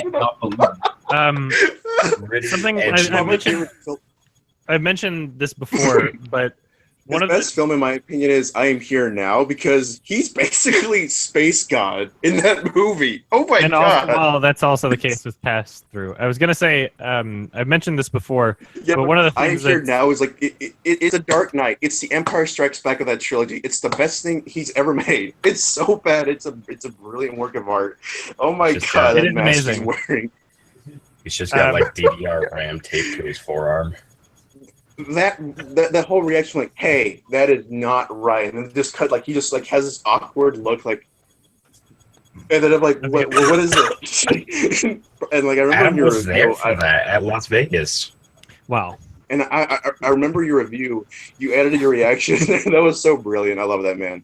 You just edited your reaction, like, with Neal Breen looking awkward at the guy at the camera. It was just, I don't even know what was that. It was so brilliant. I love I'm Here Now. The other ones are great, but that one just sticks out to me. It's just they're very different. I'm not sure I like that one as much just because there's less Breen as a character in the film. But I was gonna say that something that makes him very special in regards to his longevity. The reason why, you know, James Wynn has one really funny movie and then tried to make a comedy and failed, and then Tommy Wiseau has one really funny movie and then tried to make a comedy and then failed. Neal Breen has 4 amazing films. And that's because he is unchanged from criticism. And he makes films that are so strange and kind of pretentious in a way that whenever he gets a criticism from people thinking it's awful, he can at least tell himself they don't get it because they don't understand what I'm going for in the film or whatever. And he's kind of unchanged in a very special way, and I like that he's going to continue making. I love that because hilarious films. I also agree because I'm like, you know, this guy thinks he's just like he thinks he's like making like a I don't know, like an Avengers movie or like a big science fiction blockbuster. No, he thinks he's making Primer, dude. He legit thinks he's making Primer every film he makes. Yeah. He's like, I got a low budget. Like Primer all that much. I'm rating unique sci-fi that no one's thinking about. Like, dude, if he gets an actual like a viral GoFundMe, he could make a movie that would be fucking insane because he would have real CGI on his shitty backgrounds and his terrible like. I actually think, and he's got a lot of film students reaching out to him on Twitter. Like I was on Twitter, and then there were mad film students under his tweets being like, "I go to UCLA, like let me do sound for you, let me do lighting." Like he's gonna end up making more retarded shit. Like I really don't want that to happen though, just because the charm comes from the whole do it yourself. Dude, how much could a one film student help him when he's so arrogant? I think if you give him professional assistance, it makes his shit worse. Like I want everyone in the world to buy his fucking movies, but I don't want that money to go into the budget. They need to remain low budget. There's nothing that would imply that a higher budget would ruin the films that he's making. I'm not saying they would, but so much of the charm comes from where they already are. I would like to see what he does with a high budget. I would like to. I mean, fuck, the room was $6 million, right? Where did all that money go? Where did all that money go? He destroy laptops that work. It'd be great. I mean, all we're gonna see with a higher budget for Neal Breen laptops? is like the films are gonna be in. I mean, like scenes will be taking place in more than one room. You know, like Fateful Findings just keeps going back to that same fucking room, pretending the hospital it's is somebody's living it's room. funny. Don't get me wrong, but I mean, I would like to. I'm genuinely curious, and like I said, I mean, as far as good bad directors go, we've already gotten so much from him. If he ever, stops being as entertaining, whatever, we have 4 beautiful films already. And we should appreciate it. I have a question for about his movies. Yeah. Now this is a serious question. Where does he get all those laptops? Jesus, like he breaks them all. For fuck's sake, why do people buy? People trying to get rid of them for like parts. Clearly, none of them work. Clearly, he just took like an accounting firm, like old shitty Lenovo ThinkPads. He probably either got them from a dumpster or from like a liquidation sale of like some shitty office building closing down. Yeah. Clearly, none of them actually work. They were owned by directors that would also spill drinks all over them in their movies. Or he probably broke. My favorite bit is where Neal Breen. I think it's from Fateful Findings. Probably my favorite bit is where he is he's drinking his coffee and he just falls down. And he just intentionally spills his coffee on his laptop. He's really trying to spill that coffee. It takes him like 10 seconds. He's abusive to those laptops. Yeah. Those laptops, man. I mean, laptops lives matter, you know? Technology has done something to Neal Breen, and he's getting revenge through his films. Yeah, I like how there's laptops. There's laptops on the poster for Fateful Findings. I'm not even kidding. Look at the bottom of the frame. There's like 6 laptops. It's just Neal Breen and the 2 girls from the movie staring into the viewer's eyes for some reason, and then a ghost and laptops, and that's it. Like, what do you use to visually represent your film? Neal Breen, 2 girls, a ghost, and some laptops. Okay, I just imagine he's like, there's hacking. We gotta have laptops. Okay, now, I don't know what budget Neal Breen has his movies. I'm not sure, but in every budgets cover are irrelevant. Okay, yeah, of course. Okay, for producer, what you think it costs, and he'll tell you if you're right. Another question. About Neal Breen. You know, like in every cover, he has that same facial expression that looks like this. Oh, it's like 2 of them are the same picture. Yep. Yeah, they're genuinely. I mean, I don't know what he's trying to. I mean, is he trying to like say this is like a he gets the fucking DVD. Speaking of so bad it's good filmmakers, what about Derek Savage and his new film? When is that coming out? Cool Cat finds a gun. Cool Cat finds a gun and he kills himself with it because he's been taking too much LSD with that. He can't take because he's being. Cool Cat will not rest until every child. I am convinced.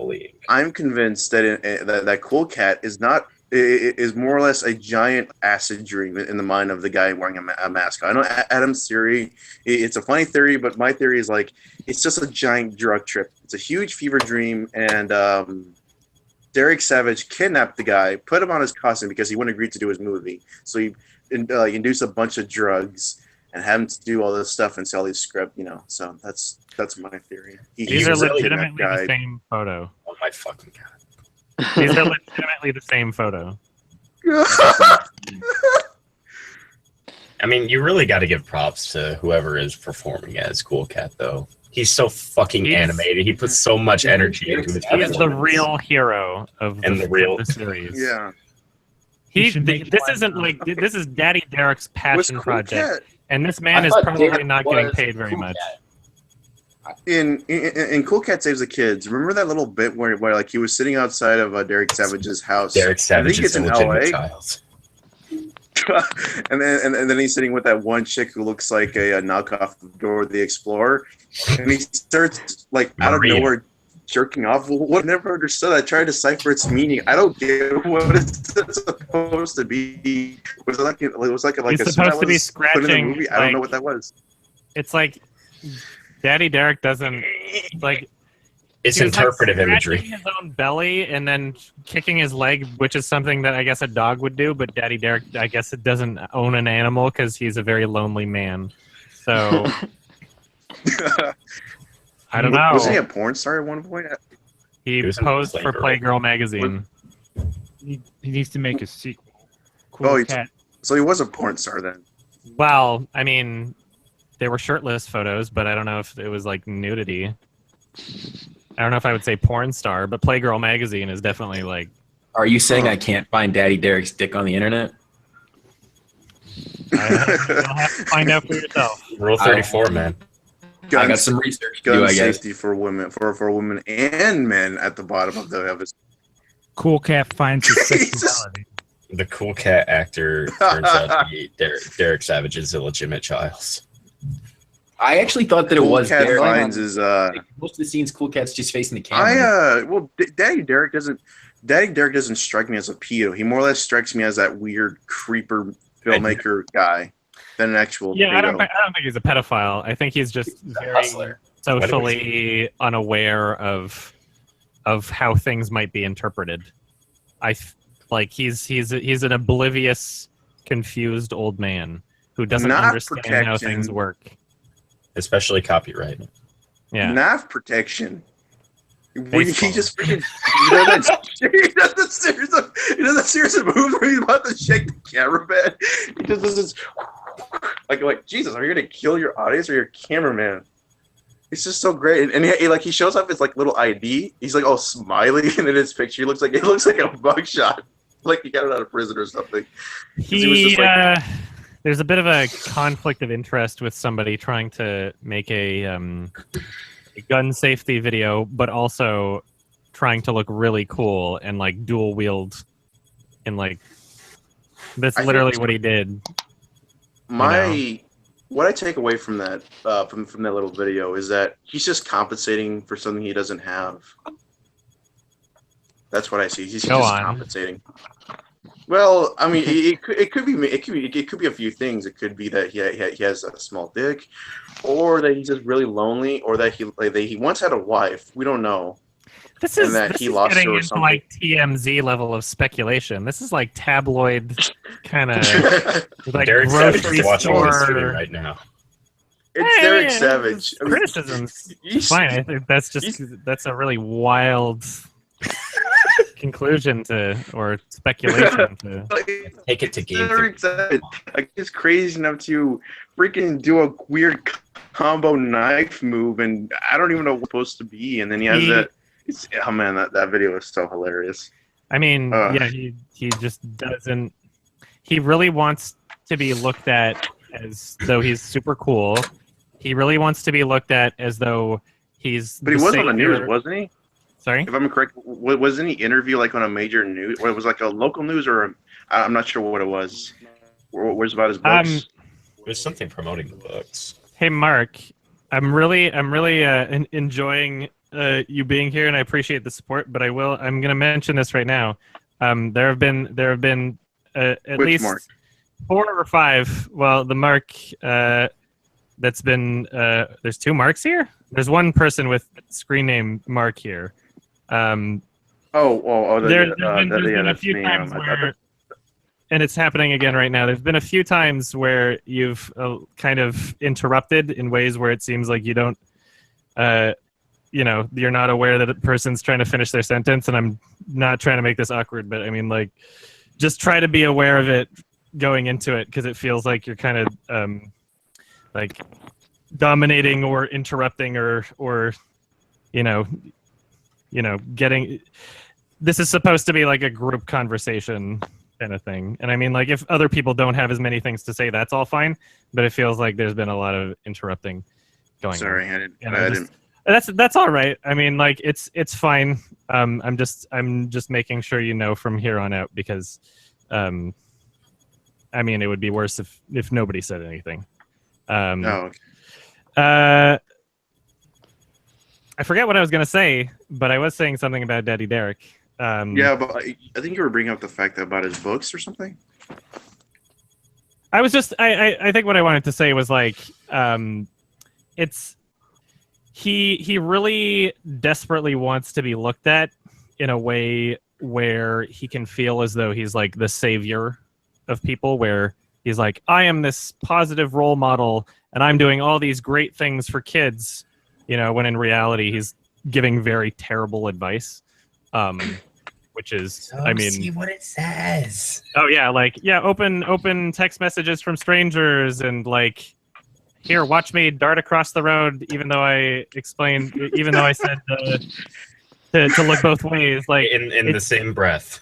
Oh yeah, like very, very close after that point. Like, he re-edited his film to include a shot of Cool Cat going, and then going across this. I'm not even kidding. He's George Lucas his movie fucking director's twice cut. now. The 3 times. He's George Lucas his movie 3 times. If you look on, I've explained this before. I don't know if I explained this in the last Hangout. But on IMDb, I don't get what you're saying. I don't get what you mean by George Lucas. I'm about to explain it. On IMDb, you have all these short films like Cool Cat Finds a Gun, Cool Cat Goes to Hollywood, Parade, and Cool Cat Stops Bullying.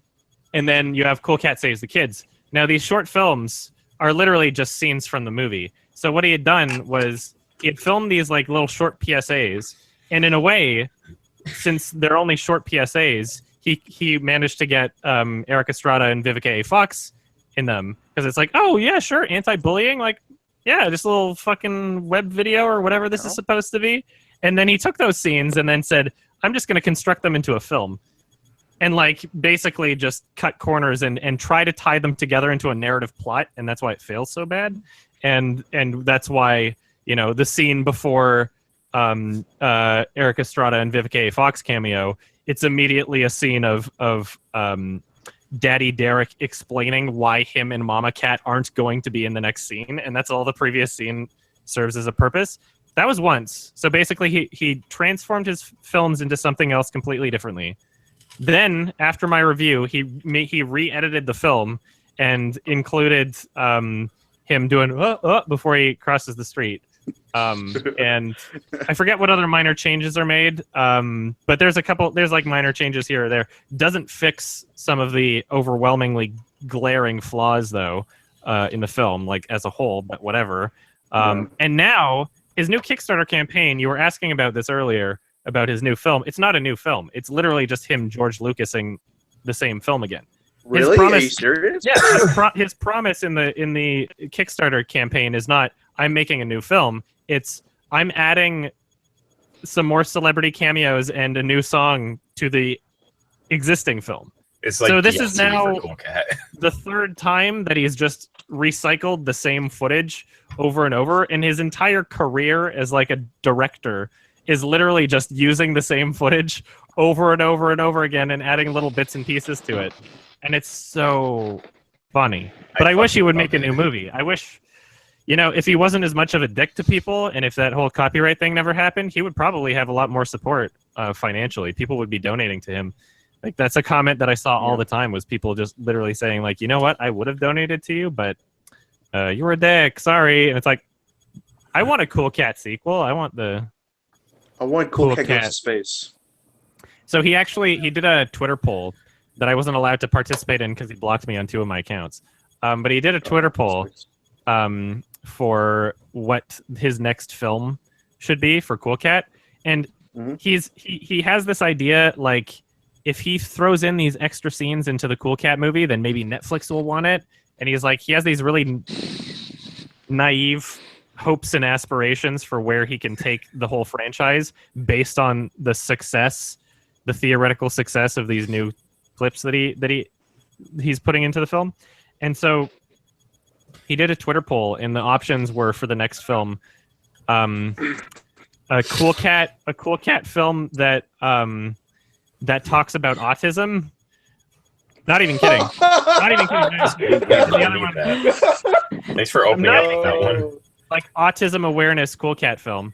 And the other one was Cool Cat versus the Evil Witch. And I'm so pissed off because Evil Witch won. And so it's like, okay, well, that's less entertaining, but I'm sure I'll love it either way. But I would have loved to have seen Daddy Derek tackle an issue like autism in his film because he's so good at tackling issues. Yes, please tell me what you think you know about this issue. I'm sure it won't be embarrassing to watch. But, I mean, who knows? Maybe there'll be Cool Cat 3. Somehow, I feel like he's just going to continue recycling the same footage until, like, 20 years from now, though. I feel like we're just going to get Cool Cat version 8.6. Like, same character, same stock footage. Same Van Halen guitar scene. Sorry? He should have a... well, what I want to see from Cool Cat is I want Cool Cat to go to space, because why not? That's just why. I want Cool Cat to enter the universe of Star Trek. He's basically Jar Jar Binks anyway. Oh my fuck. Oh my god, no he's not. I just want somebody to jump in and be like, okay, I'm producing your film. It's like $500,000 or something. That would be a good amount for a Cool Cat sequel. I don't know how much Daddy Derek spent. Audience is just like people who've seen YouTube videos of people making fun of it. Like, I bet half of his sales are to like dudes in their 20s and 30s who are watching this movie as a joke. Like, the child audience for Cool Cat has got to be tiny. There's zero child audience for Cool Cat other like than a dumb kids, grandma or someone like have brothers that are making fun of the film. Like, Christians might buy it for their kids too because it's like really clean and shit, right? Wait, what? I mean, like, really limit their media and shit. Like, I had friends when I was younger who, like, their Christian parents wouldn't let them watch a lot of stuff. So if you had like something super wholesome, I get what you're saying there, and I had friends like that too. But usually those like stick to like films with a really heavy-handed religious message in them anyway, sort of thing. Which Cool Cat is like a little. There's nothing in it that talks about God or anything. But it did get. Daddy Derek applied for the Dove Family Association seal, which is essentially just a little dove symbol that you put on the DVD, and he actually got approved for it. He submitted his film, and it's just a little sticker thing that goes on it, and it's a way of saying like, hey, this film is appropriate for all ages or whatever. But if you go on the website for the Dove Family Association and you look at the specific classifications for Cool Cat Saves the Kids, they list one of the adult themes in the film as being bestiality. Wow, that's crazy. And it's so funny. Like, if you look up the Dove Family, I'll look it up right now. I'll see what their actual wording is. I mean, I can see, like, considering the implication of having a kid with a human and a fucking huge ass cat. I mean, there's a scene where the cat wife and Derek kiss. Yeah, under let's see, under sex. Couple kiss, interspecies marriage, human and cat. What if it's watching the movie and you watched your YMS video about it? It's so it's part of the reason why I keep going back to him and saying like he just really doesn't understand how things might be interpreted when he does things. Like, he's really out of touch with how, not just young people, really. Come on, like, the whole segment, like, it's Smokey in the Bandit car, like, the car from Magnum PI, like, okay, kids, you know?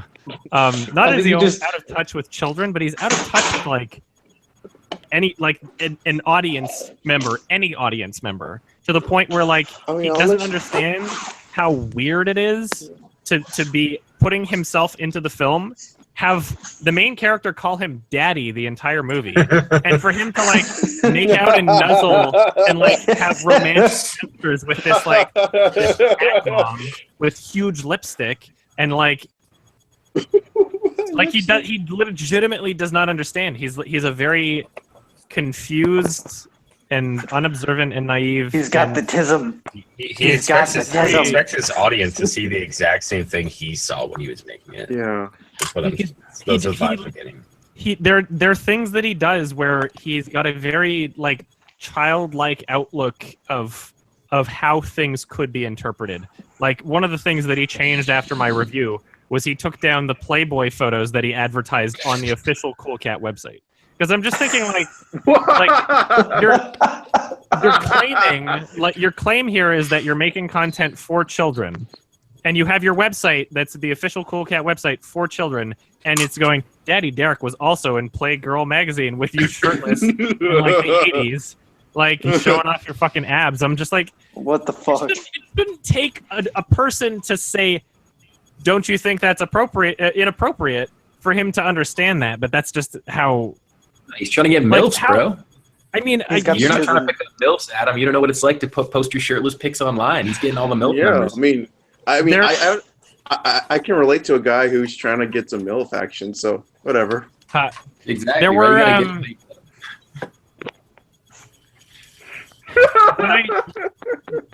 his Cool Cat Twitter account is like a gold mine, by the way, and I think I'm not banned on one of my Twitter accounts. I should really be checking back with it every so often because it's a gold mine, and I wish I had these older tweets. But basically, around the time that my review came out, he was making tweets on the account, like tweeting like models and like female celebrities like on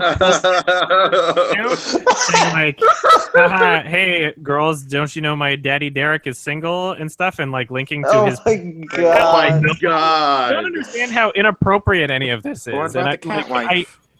I'm not one to be like moral policing or anything. Like, do whatever you want, and I believe that you intended no harm from this, but you have to understand how people would view that, is all I'm saying.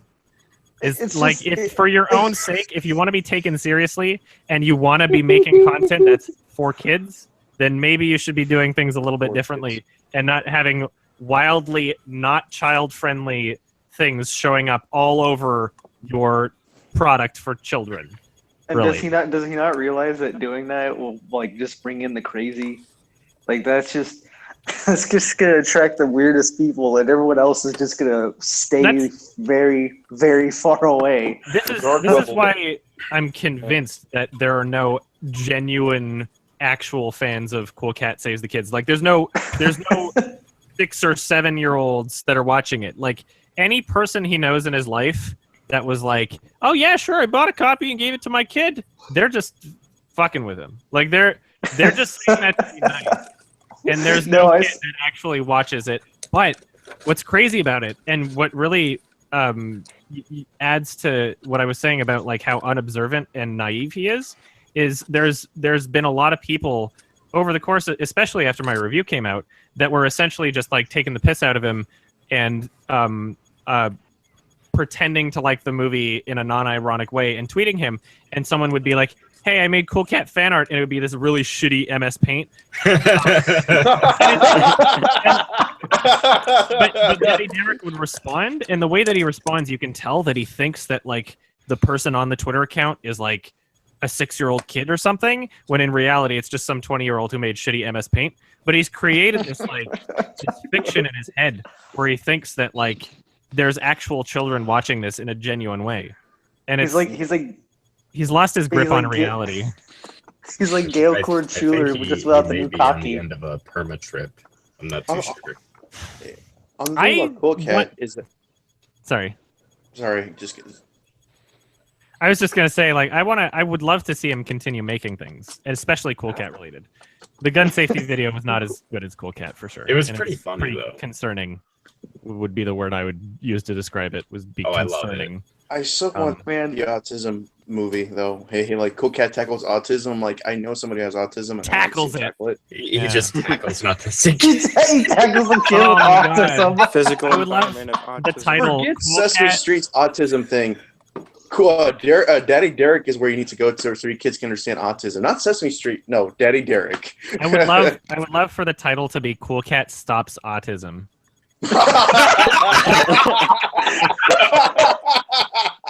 It's like unironic, and Daddy Derek just doesn't understand that would be a wildly inappropriate thing to say, but it just anyway. Cool Cat cures HIV. Cool Cat cures HIV. Cool Cat stops Asperger's. The side of fries. Oh no! Cool Cat Or he cures makes death. the evil witch have autism. I don't know where the evil witch thing is coming from. Is it supposed to be like a Halloween release? Like, what is that? Is that your idea? I'm just like I bet it'll be an added-on scene in this next Cool Cat the movie. degree to which to how creatively bankrupt this man is to come up with Cool Cat versus the evil witch. What is this? Do you think the evil witch will also be? Is she a bully? Maybe It's an internet troll. Daddy Derek. Maybe Daddy Derek is one of the old school people that still believes witchcraft exists.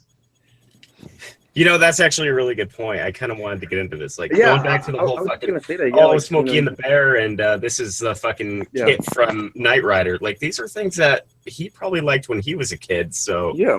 Maybe he only thinks about his childhood when trying to relate to kids. And he doesn't know how anything works. Yeah. By the way, I just like to point out that I love how I can just keep talking about Cool Cat I'm never gonna get sick of this. Like I love talking about Cool Cat. You like, made that video like 3 years ago now. I've made a Cool Cat reference in like every one of my YMS reviews since then. Mm-hmm. And like it never ends. And I want to see more Cool Cat. I just hope people throw money. I hope Notch go toss him some dough.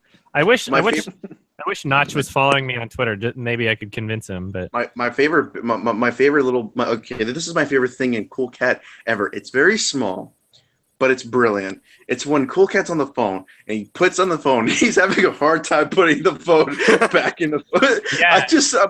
When I saw, I'm like, oh my god, this is the funniest thing I've ever seen in my life. This is great. It's just it's so simple, but it works. It's brilliant. I love it. I wonder how much. It wouldn't be 5%. 95% is funny without what Adam did in the review, where it just has the stone meme face burning. Yeah, just slow in the course of 5 seconds. There's a lot in the film that like is hilarious.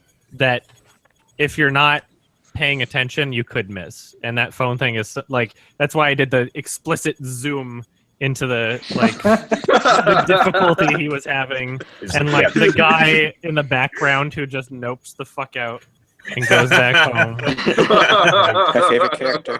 He's looking at He's the most relatable character for sure. I wonder how much they pay him to be in that suit. I can't imagine that guy gets paid very much at all, and that's why he's an absolute saint. Like he is the hero that we all need. He is the hero we deserve. But not the one we need right now. Maybe he's an actual furry, and he got off on being a cat that saves the day. What do you think furries are? Come on. I think Daddy Derek might be a furry. I don't think so. He just doesn't know what that is. But he just doesn't know it. Not somebody who would like go to a con, but like he might. I mean, let's think about this for a second. He wrote himself into the film to be married to a cat woman, and then like cuddles with her on camera and made really creepy gestures. He's a closet furry. He might whether or not he knows what a furry is, that might just be a thing he's into. I'm not gonna judge, obviously, but still better than Catwoman. Probably just thought it was more appropriate if he had a cat wife than if just somehow he had a cat son. He's like, well, the kids need to understand how this happened. It would be better if the wife was like to a corner with the cat kid. He's like, I gotta fix this with a cat wife. That'll be more appropriate. It would be better if the cat wife was like a full-on cat, just a legitimate cat, like not a cat person, but like just like how was it not been done? Like, crawl along the furniture or whatever. He's like, oh hey, how's it going? Just pretend like it's a wife. Just do the same voiceover on it. Then it would actually be clever. It'd be funny and even more inappropriate because it have to put 2 and 2 together and be like, oh. So see, Adam, that's something reserved for someone that's actually clever at writing that actually something. seems like one of those jokes in the kids movie that's for the adults, like him just like giving a wink to the cat or something on the couch, like don't actually explicitly state it. Something that would not be in a kids movie, really. I don't know. There's really kind of like dark adult jokes in kid shows, right? Like in cartoons, they'll throw in some kind of like some sexual undertone or something. Yeah, I mean, it sounds like some fan content right here. Maybe not bestiality. It might be a little too far.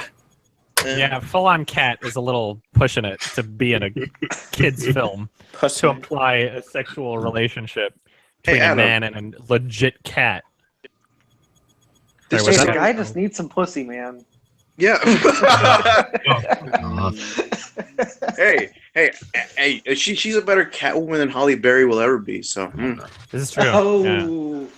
The real it's not really a movie. It's not a movie. No, dude, remake, fucking, make a Catwoman movie, but what is Hitler? Cool Cat's what is mom Stalin? instead. What is Mao? What is Satan? This the is origin her, story. This is her double life. She listens to see the Underworld. Hey, no. Speaking of Catwoman, I think that I'm sorry.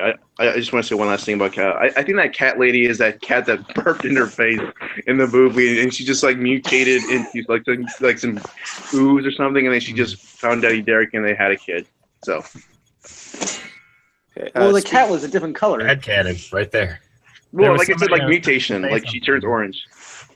Somebody was saying Daddy Derek has a secret Patreon. It's just videos of him and his cat. It's pretty expensive to subscribe to get the videos. Wait, he has a Patreon? Yeah, but it's just him and the Are you serious? cat wife fucking, like it's a not safe for work Patreon. There's a man who wants to say something.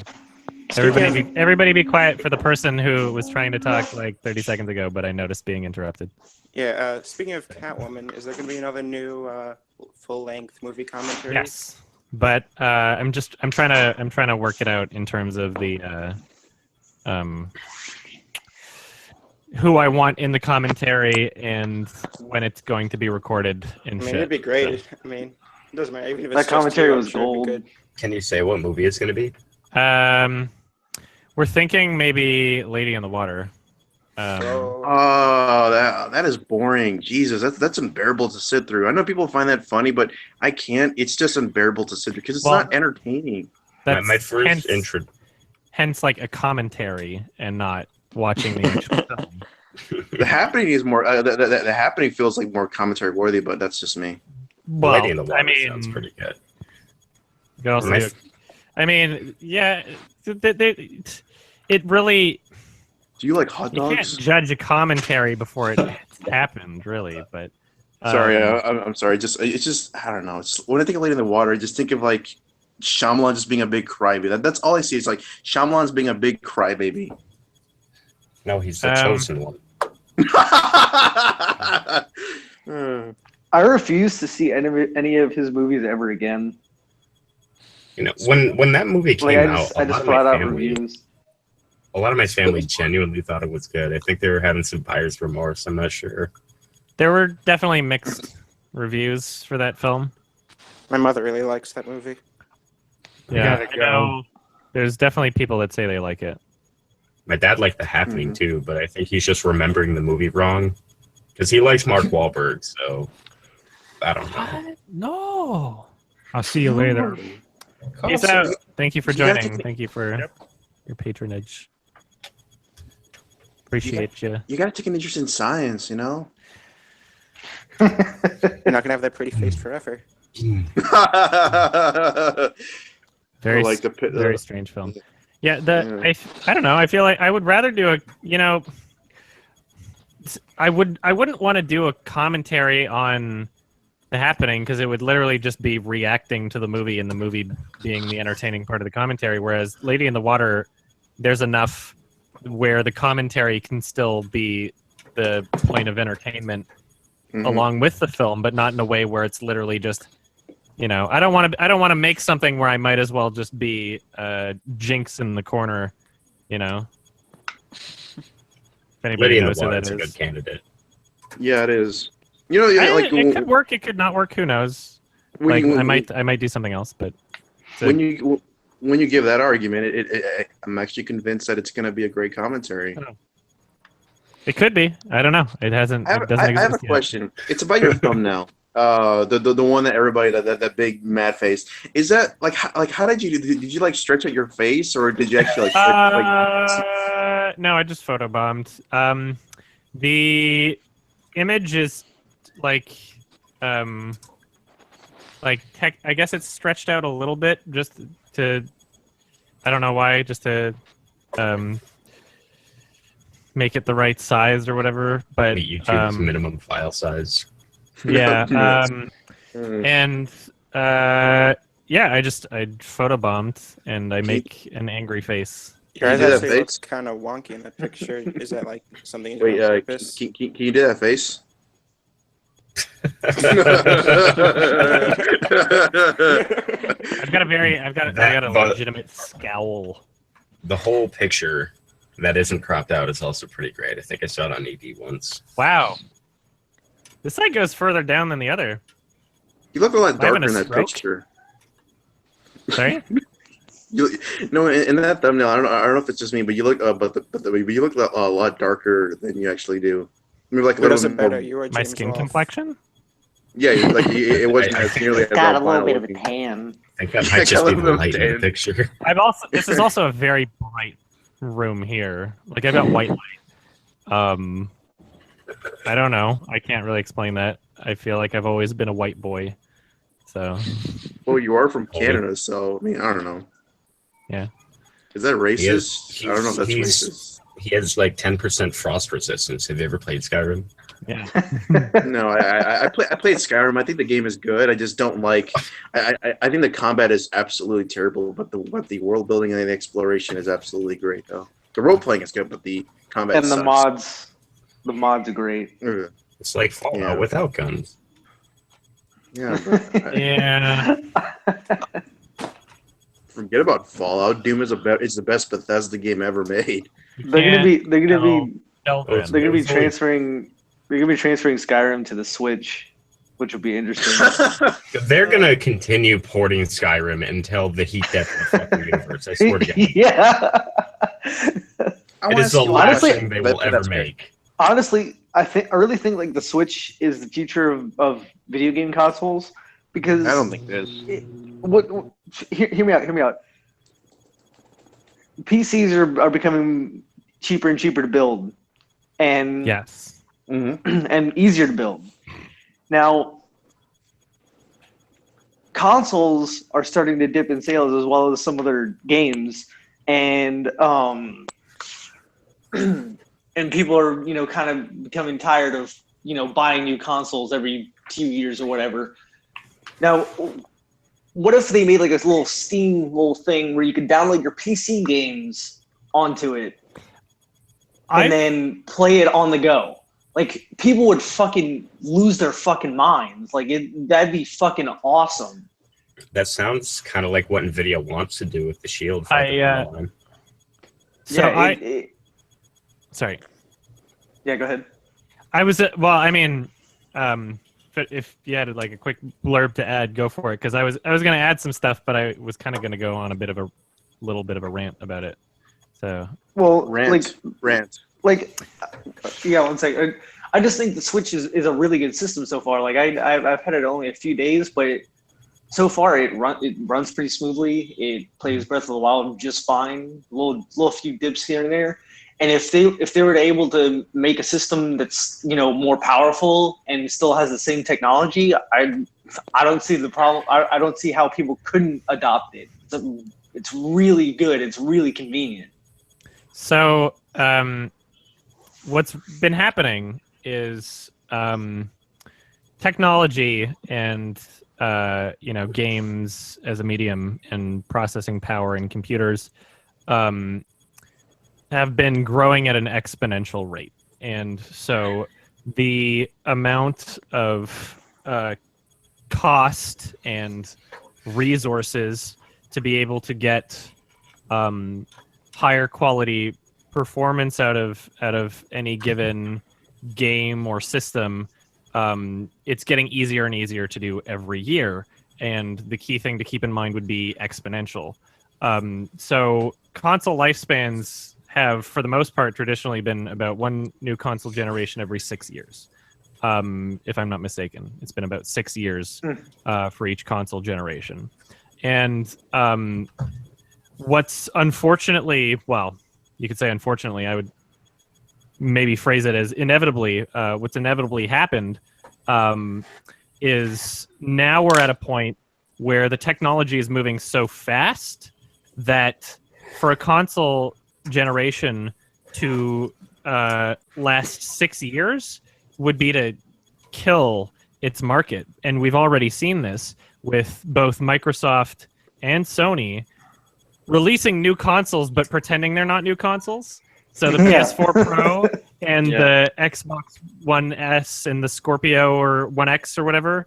And essentially, it's literally just them being like, okay, well, we've only had these consoles in the market since the end of 2013.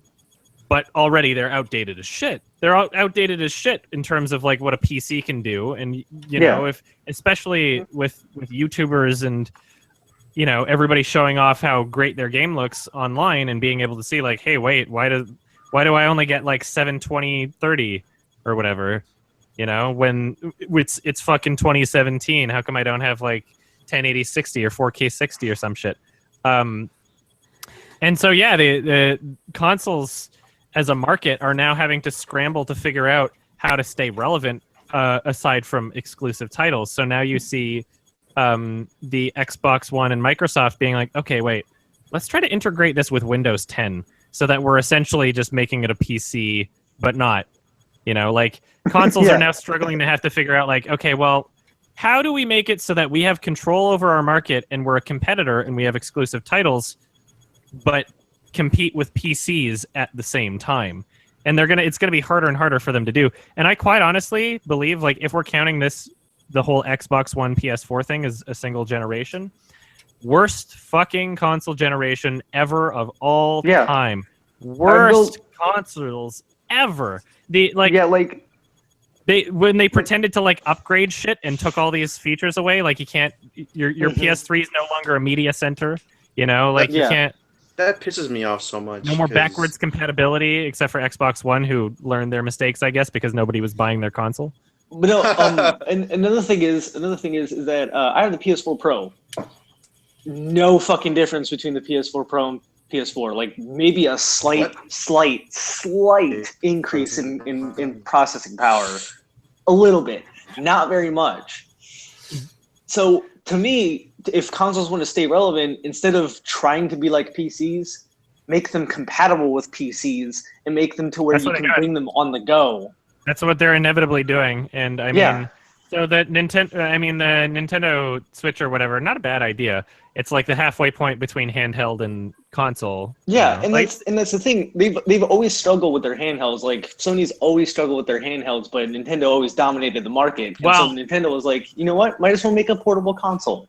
And you know what though? It's like Nintendo, the Nintendo Switch as a product in terms of like the features that it's trying to push and its gimmicks and whatnot is possibly the best Nintendo idea they've had since like the Wii, I guess.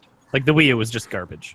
And I mean, like, it makes sense because it's a way where they can do, they know that they do well, and which is like handhelds in a way, but also in a way where they can still have a piece of that market and be a console. Because right now, I don't know the exact numbers, but I could only assume that the Nintendo DS has been seeing some shrinking fucking numbers ever since smartphones. You know, like now it's like, okay, I want to get my kids something to occupy them in the back seat. They already have an iPod or a smartphone. Why don't I just download Angry Birds? Why the fuck would I spend $300 on a fucking Nintendo DS or whatever?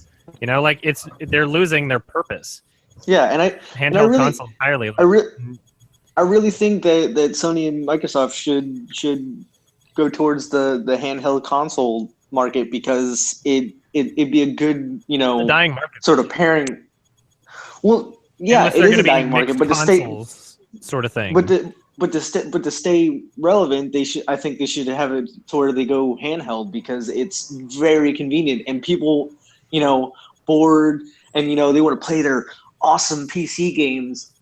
They can just whip out the fucking Sony PlayStation fucking whatever and fucking play it on the go. Sony tried to do that with basically like streaming from phones or whatever. I don't know if they actually released that. Yeah, exactly. Like they tried. I don't know if I agree that they should, but either of those companies should try to infiltrate the handheld market. And I mean, Sony also already tried with the Vita, which was a massive failure, particularly because of their proprietary upgradable storage. It was like $200 to get like an extra fucking 40 gigs or something. Like it was so stupid. And why doesn't Sony? Oh, sorry. I wanted to ask, why doesn't Sony just do backwards compatibility for the PS4? I mean, that doesn't make any sense. Because they don't want to. They want to exclusively. Yeah. They want to exclusively focus on the future of the PS4 rather than looking towards the past. That's marketing bullshit. That's absolutely marketing bullshit. It's because they want to resell you the same games. They want to be able to make an HD remastering. The fucking last one. When you say like it's because we want to focus on the future of the PS4, it sounds like the head of Sony talking. Unless you specifically say it's because they want to jip you out of your money and sell you things you've already paid for. That's the truth. It's not like we want to focus on the. Every time I think of a Sony, I misspoke. Make sure we're on the same page there. Like. Yeah. Every time I think of a Sony head or exec, I think of Rich Evans in a suit from the Ghostbusters review that Red Letter Media did recently. That's just the image I have in my head when I think of like a Sony exec.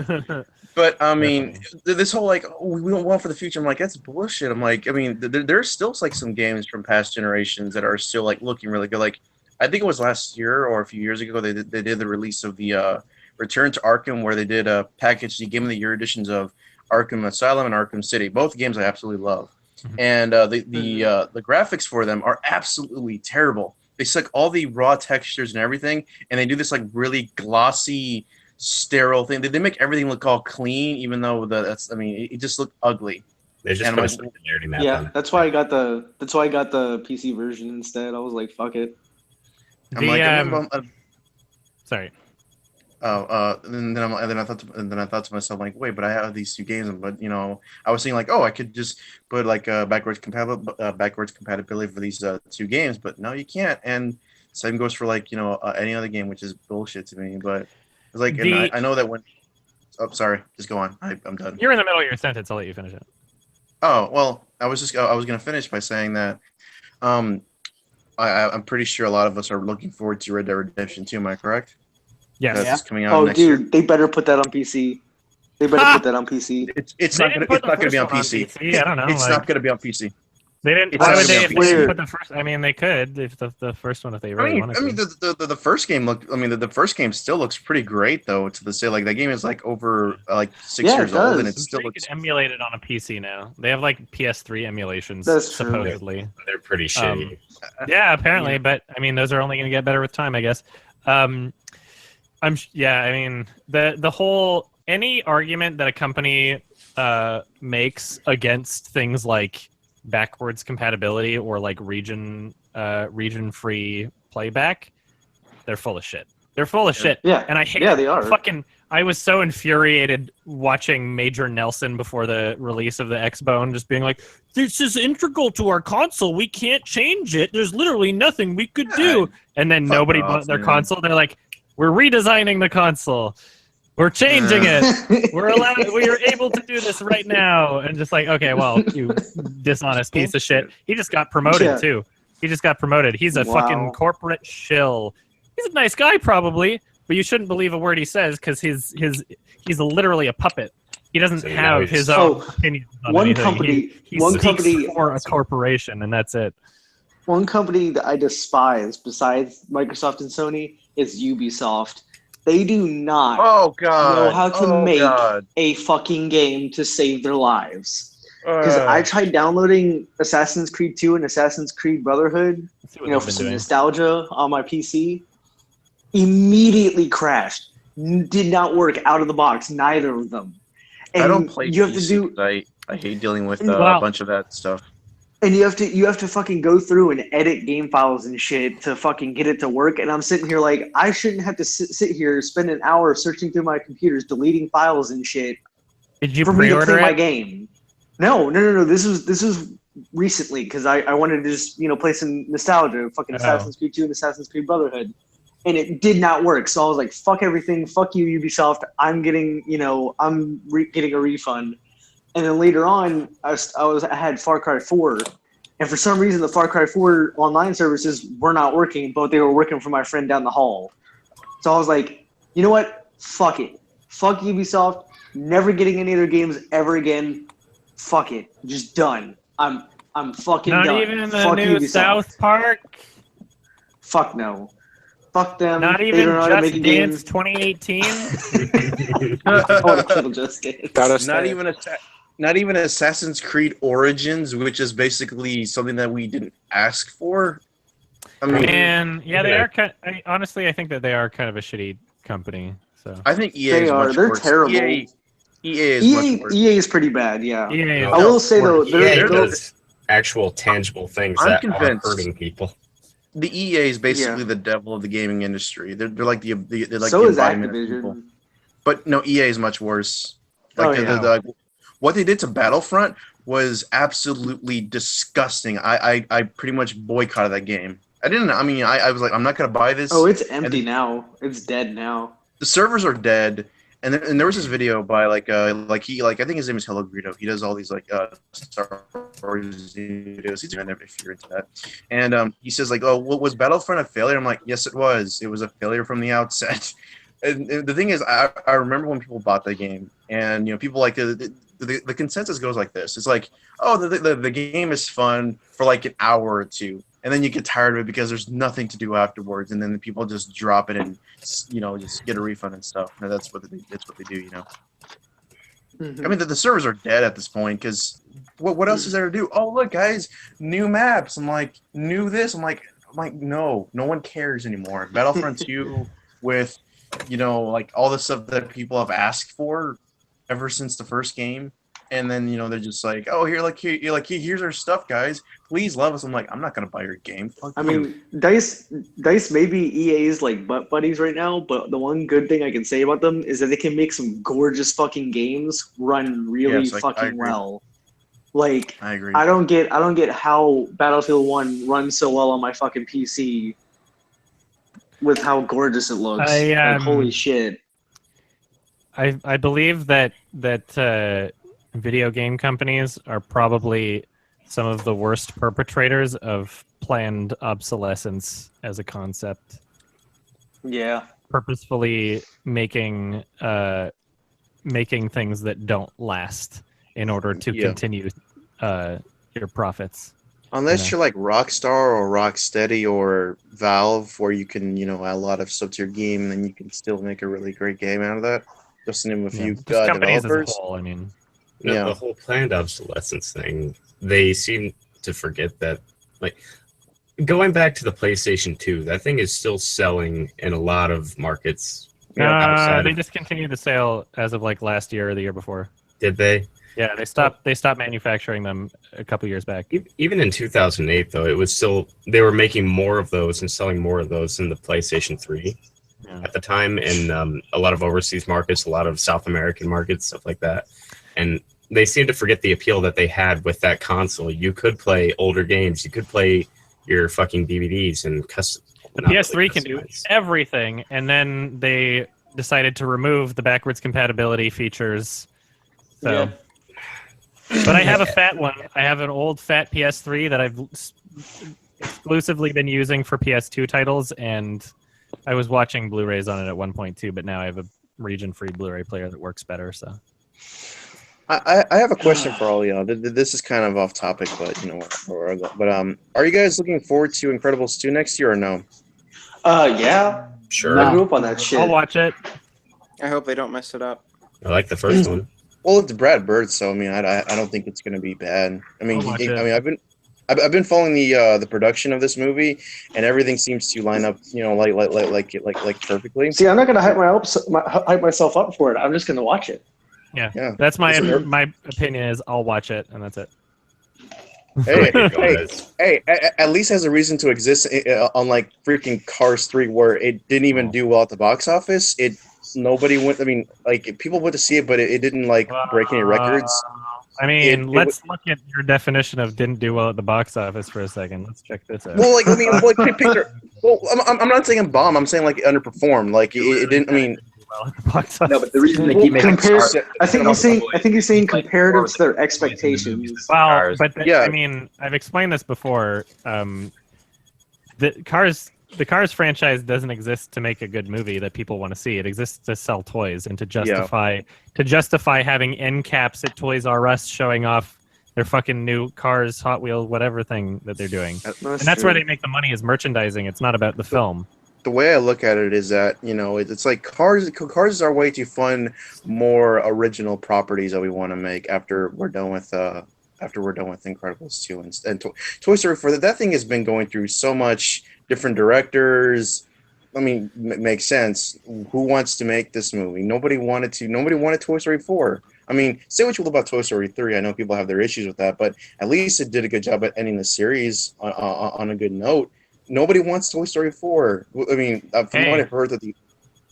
Sorry, go on. But from what I've heard, the general synopsis, what they want to do is they want to make a rom-com where Woody misses Bo and he wants to find her. Completely going against the whole thing in Toy Story 3 where they lost toys along the way. Yeah, they're gonna. It's just like, oh, it's not a sequel, you guys. It's a side story. Bullshit. It's a sequel. Doesn't matter. If it's gonna be with Bonnie and friends, it's gonna be a goddamn sequel that nobody asked for. I looked up the box office for Cars 1, 2, and 3. Surprisingly, Cars 2 made more money than Cars 1. Well, yeah, because then they generated hype for it, and you know more people wanted to see it. Cars 1 was 462 million worldwide. Cars 2 562 million worldwide. Cars 3 357 million worldwide. So it was worse than the other films, but like I said, the real money is in the merchandising. And I'm actually surprised about that for Cars 3, considering all those really shitty, dumb articles that came out of being like, man, the new trailer, blah, blah, blah, and everybody just jumped on it. Like, is this going to be a seriously toned, good Pixar film? No. Cars Mad Max.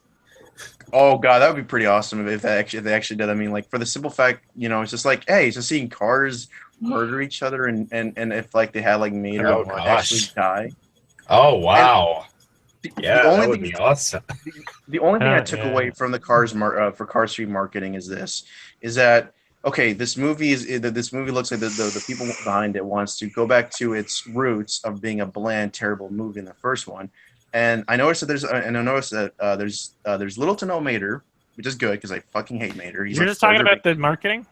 Yes, I'm talking about the marketing. I'm not talking about the actual movie itself. I saw the movie like once, and I thought it reminded me of the first one that it was just really average and forgettable. And it looked nice. You know, there was a lot of quiet moments to like enjoy the scenery that they made, but it's just the story is just so bland and forgettable. But the marketing is that there's little to no Mater. In the marketing, because people were upset with Mater in the second one because the movie was all about him and that was dumb. And this is just I just didn't really care for Cars 3, and then it was just pretty bland to me, and it seemed to. I don't think any of them are good. Yeah, no, they're not good. Cars 2 I think is the only one that I can call like out of the Pixar lineup is a legitimately terrible movie. The other ones are like ranging quite like Brave was just really dull. Good Dinosaur was really dull, but Cars 2 Finding Dory was a legitimately terrible movie in my opinion. I personally enjoyed it. The entire movie is, hey, remember this thing that we did in the first movie? Yep. Sequelitis. Dude, that whole ending sequence didn't make any fucking sense at all. No, dude. Here, we have these shells laid for your Dory. It was so bad. Let me wave your childhood in front of you. I'm You so glad I didn't. I'm so glad I didn't fall for that fucking bait of people saying like, "Oh, you should see it in theaters. It's actually pretty good." Holy fuck! Yeah, so glad I didn't do that. Oh my god, what a pile of horse shit. I'm glad I got to watch it at home and just like yell at it out loud. The vibe I got from that movie. The feeling I get from Finding Dory is that nobody wanted to make this movie. It was like oh, we were because from what I've heard of this movie is that this movie was made out of a contract with Disney where they said make a sequel to Finding Toy Story, and I believe do something related to Monsters Inc. that Monsters University, which I thought that was okay. I thought it had a good message in the end. That I'm never gonna watch it. It was bad. That's what I. It had a good message though about wow. like sometimes you want to achieve your dreams, kids. But I don't think the film's message says anything about the quality of a film. Yeah, but it just felt like nobody wanted to make that. It's like, oh, everyone just wanted to go home. Yeah, it's just like, oh crap, we gotta make a contract. God damn it. Okay, fine, we'll make your movie. We'll get our animators.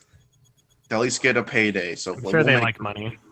Yeah, everybody loves money because everybody wants to know where that money is. And hey, it was one of the highest grossing movies of 2016. So. People loved Finding Dory. I thought it was. And I don't understand it. It was bad. It was legitimately awful. I don't know if it's just nostalgia glasses, but I personally enjoyed it. It is nostalgia glasses, but I mean, you can have you have your own experience, and I don't want to take away from that. But I found it to be awful. To like, me, the worst. I was so pissed off at it. It like literally just beat by beat of just member berries the entire movie, and that's it. And it didn't add anything. It's the exact same thing as the first one. When I tell people, it's like, no, it's on. Like, okay, let me break this down for you. Dory's arc in the first movie was her working through her disability, saying the address multiple times as a way to work through disabilities. That is relatable for people who have disabilities. Mm-hmm. That's great, and the payoff for that arc in the first movie was fantastic. She helped her to remember these things by working through disability.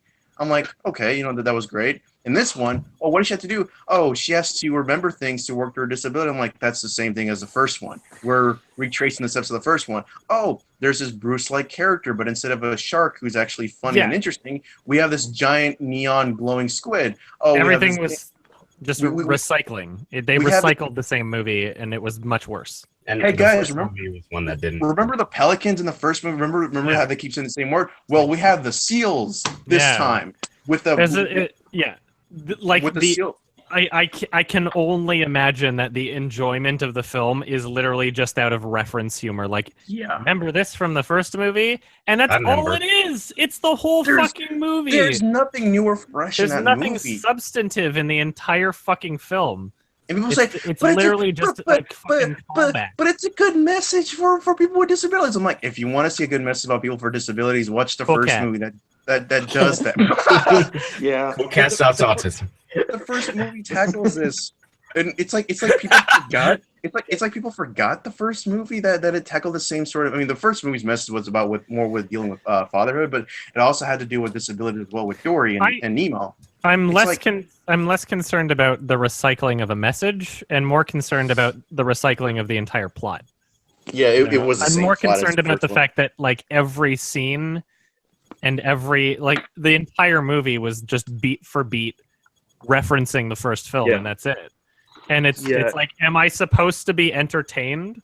Am I supposed to? Are you not entertained? Ha ha ha! I remember this scene from the first film. I sure do. I'm a person who has viewed the first film. Ha ha ha! I know what that is. That's I think ATSTs. What they did with the film is the equivalent of what James Wynn did with Birdemic 2. Remember this exists? Remember the first movie? Remember the first movie, guys? That reminds me of when you're like at a convention and there's people on the stage because it's like a Q&A and people in the audience keep on screaming at references. That's really annoying. Yeah. Yeah. I don't know. And for me, for my money, when it comes to references, I don't mind a little few callbacks to its predecessor. Every sequel does this, but when a sequel is nothing but a carbon copy of the first one, and it's sort of the same issue I had with the recent movie Kingsman too. It had the same problem as well, but it wasn't nearly as bad as Dory, because at least it had some new stuff in there. But it's like when you do the same thing as the first one, it's like you have to ask yourself this question: why did you bother making this if you're not going to do anything new with the material? It doesn't feel like a continuation. It feels like, hey, I think it's obvious why they made it. Money. I think nostalgia. I think it's a fucking kids show. They I think sell the whole dolls of the characters. They sell think the fucking whole, back to school binders with her face on it. You know, that's what it's the about. whole fucking. It's not about the movie. The whole copying the first one's plot structure, I think, can only really work in Star Wars, as Star Wars is a lot about cycles and how things repeat themselves. And I think with the Force Awakens, they copied the plot structure, but like they repeated the plot structure, but at the same time introduced new characters and new things into the world, rather than just staying the same and trying to reference the original the entire time. I consider Episode 7 to be nothing but fan service, but I liked it. It was good. It was still well made. And to the people who are upset that it was fan service, I would have to ask them, what the fuck did you expect with Disney rebooting the Star Wars franchise? Oh shit! 2015 or whatever, and saying, "Hey, we're bringing back Star Wars, and George Lucas isn't a part of it anymore." Like, you walked into this movie not expecting fan service? What? What do you think this entire movie got made for? The whole fucking point is fan service. The only way they could have avoided that problem was to either appeal to the hardcore fans or do that. Yeah. Dude, I worked at a movie theater. I worked at a movie theater when that movie came out. That was fucking hell.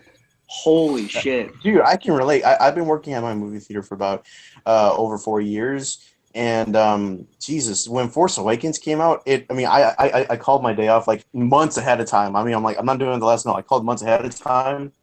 And when it was there, I'm like, oh my God, I'm so glad I'm not working on the weekend this is happening. You lucked out, because it was the most people I've seen come to a theater at a time ever. It was fucking crazy. You know what though? We're past the point in time where lining up for a movie matters anymore, because you buy your seats in advance. True. I remember lining up for Spider-Man 3. Well, see, ours wasn't. Our theater wasn't like that. It was reserved seating, so exactly that didn't really matter. Exactly. Yeah. I'm saying like that's every major release has reserved seating now. So like the entire generation of lining up for a movie, a blockbuster film, in order to get the best seats and be there and get your tickets and shit, that doesn't exist anymore.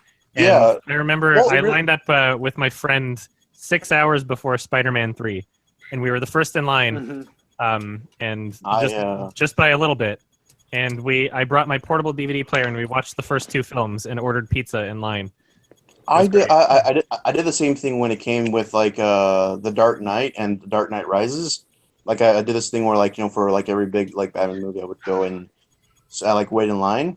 Like Batman Begins, I mean, there wasn't obviously a big line for it, but there was people there. It was fairly packed, but that was like a new movie that, I mean, but with Dark Knight, I remember like when I went there like about a few hours ahead of time.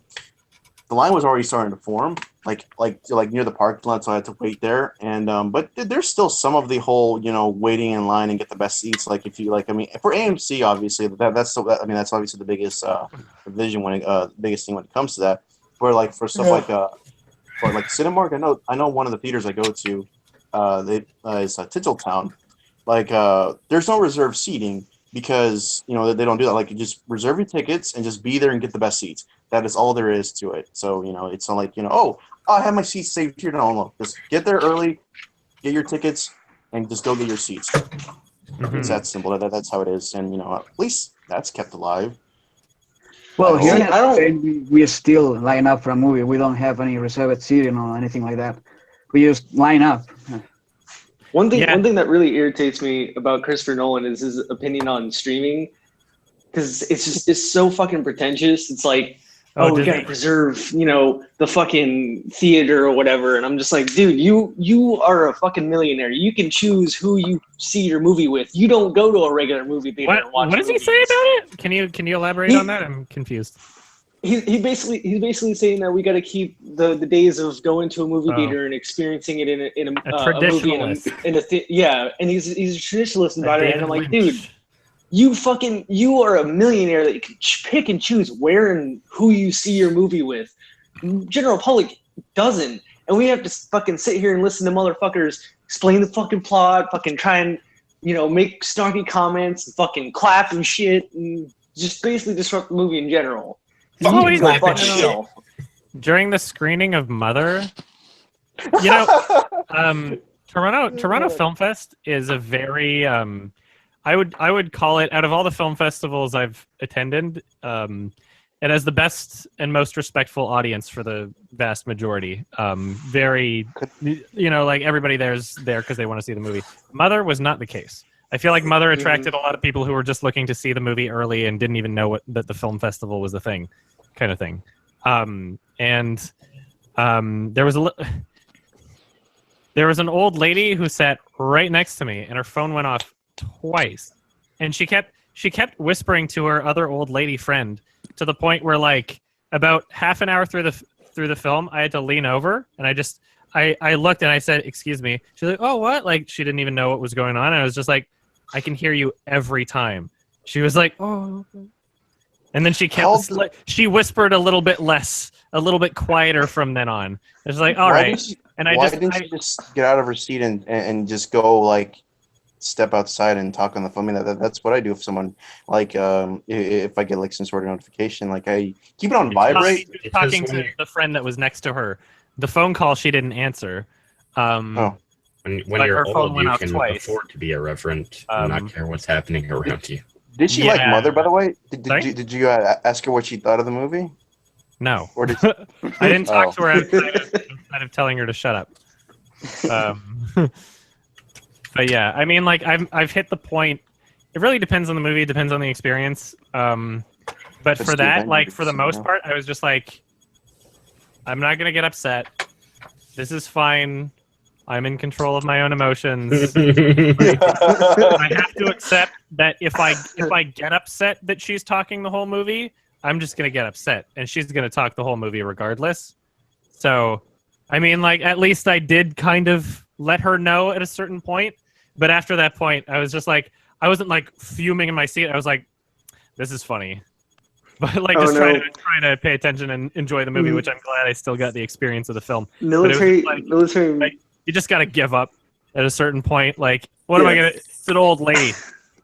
Military theaters are the worst. Freak out when she saw the baby getting killed off.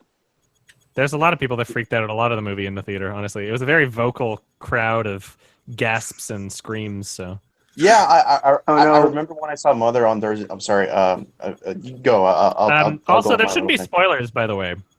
I'm gonna. Before we get any further, we shouldn't spoil things on the stream. Spoilers, but no spoilers. Spoiler. So it's a movie in theater. Military theaters are fucking garbage because everyone fucking talks. And like, I tried to watch it one time.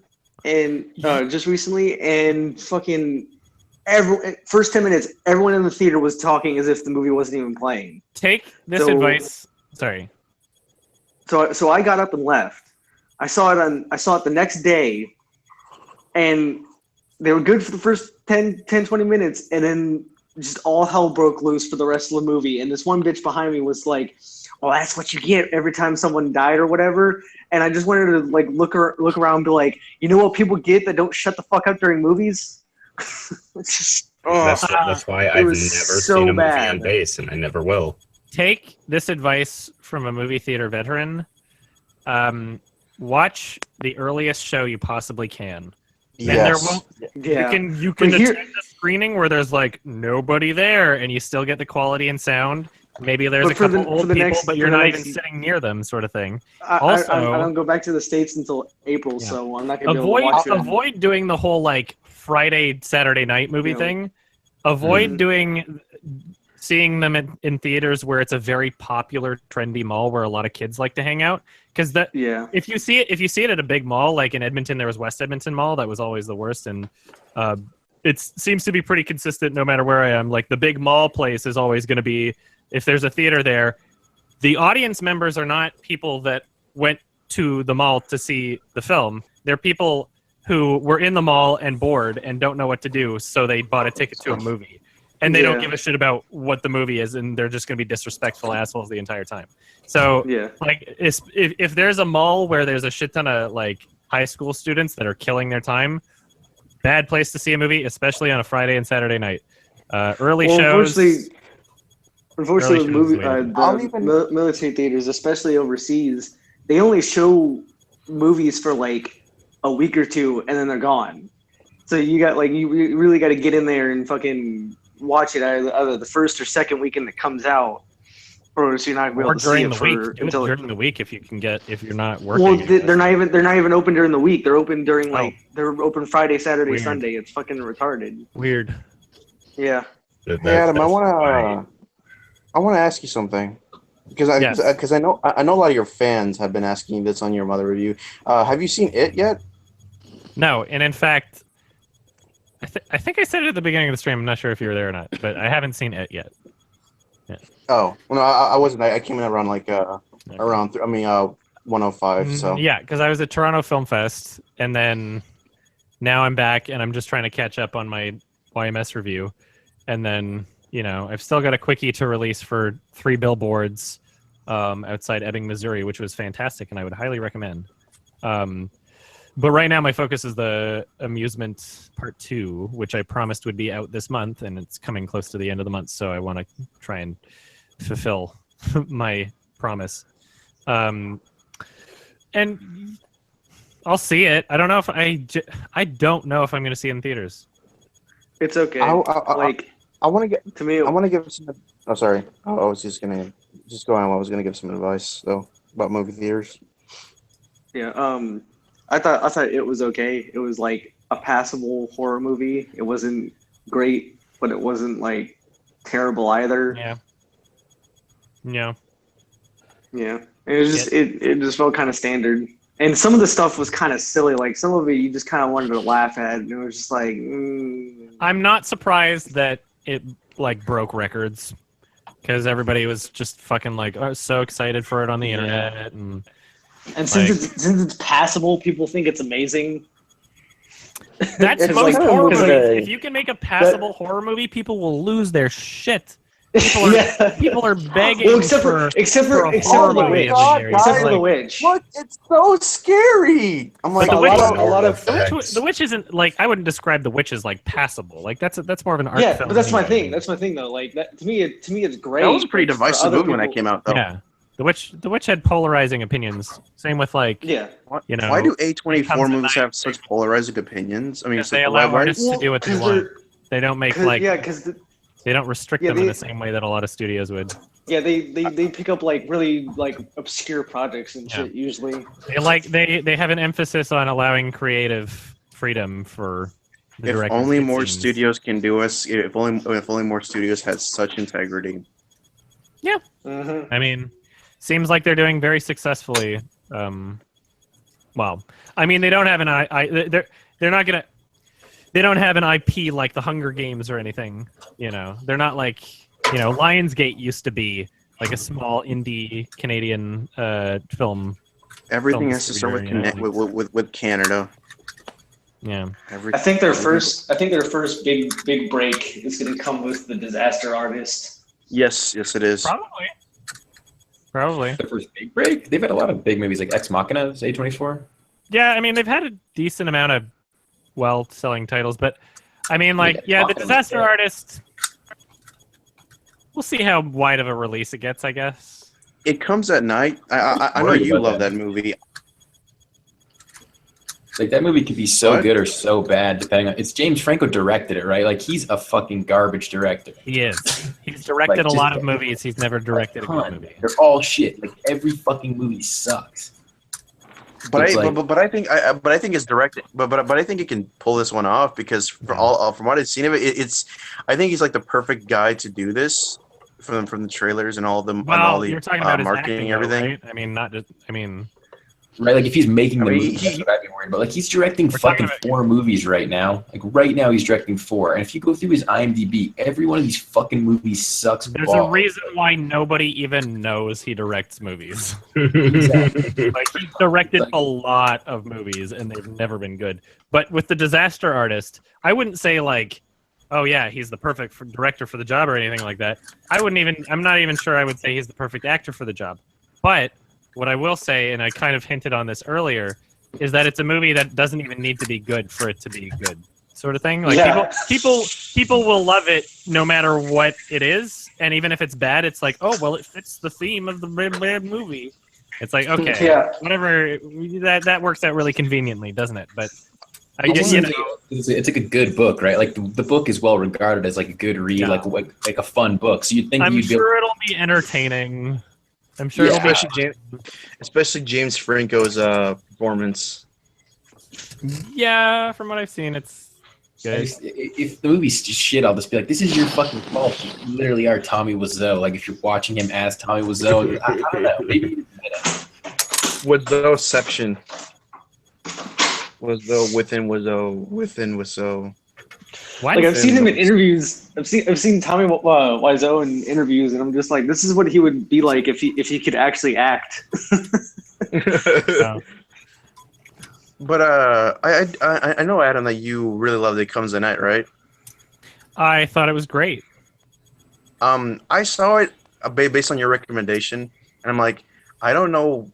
Maybe I'm not saying something, but this is a really bad movie because half of the movie consists of nothing but dream sequences, and there Try are. not to spoil it, by the way. Just throw that out there before you continue, but go on. I'm so sorry. I thought that everybody has seen the movie at this point. Spoil much, but I'm letting you know. I like spoilers. We should avoid on this stream. Oh. Yeah, I just thought it was just a really boring movie consisting of half of it dream sequences and nothing really paying off. Yeah. It's boring and the characters are flat and dull. I don't understand why critics like, oh, but it's so good because what you don't see. I'm like, well, there are movies that do a good job at that, and it does it better. And the themes it tries to tackle has been done so many times in other movies about the post-apocalypse, like The Walking Dead, when it was good, and a bunch of other stuff that it's just like it just feels. It feels at times a bit pretentious, so I just didn't like It Comes at Night, I mean, or as people on the internet call What Your Dick Does at Night. So, all right. Well, I mean, I've already kind of articulated why I like the movie in my review. Mm-hmm. Chris Stuckman had a very good neutral perspective on the film. If you haven't seen his video yet, I've seen it. Yeah, I'm a follower of the Stuckman. I think he would. Yeah, his video would be a good one to watch. Just to. It's always good to get Stuckmanized. Both sides of the argument, so to speak. Yeah. He has some legitimate criticisms, and he respects and understands what made the film appeal to a certain portion of the population, and he recognizes that and is aware of it, and points it out. It's from everything I've seen from people that hate the film, it's mostly, it seems to me just mostly based out of the viewer's expectations for what they feel the film should have been. The thing is, I never saw the trailers. I never saw the trailers. That's fine, but the film was exactly what it tried to be. And again, let's not spoil anything, but just because there's like an expectation or a leading or there's a lot of people that were like I was just waiting for zombies to show up and they didn't get what they wanted, sort of thing, and hated the movie. I don't know if I would call that really anything that speaks negatively about the filmmaking, which is part of what I loved about the movie was the filmmaking. You know, it's a very it's a great looking film. Yeah, I, in terms of like filmmaking as a medium and as an art form and as a craft, I feel like it was very, very well made, and I'm really excited to see everything that this guy comes up with next, because I really liked Krisha, which was his 2015 film, also distributed by A24. Everything's distributed by A24. Man. Oh yeah. Okay, yeah, never mind. I was just thinking about the they did this fucking dick move where they were like, "Oh, Krisha's on Blu-ray right now, but there's only 100 copies."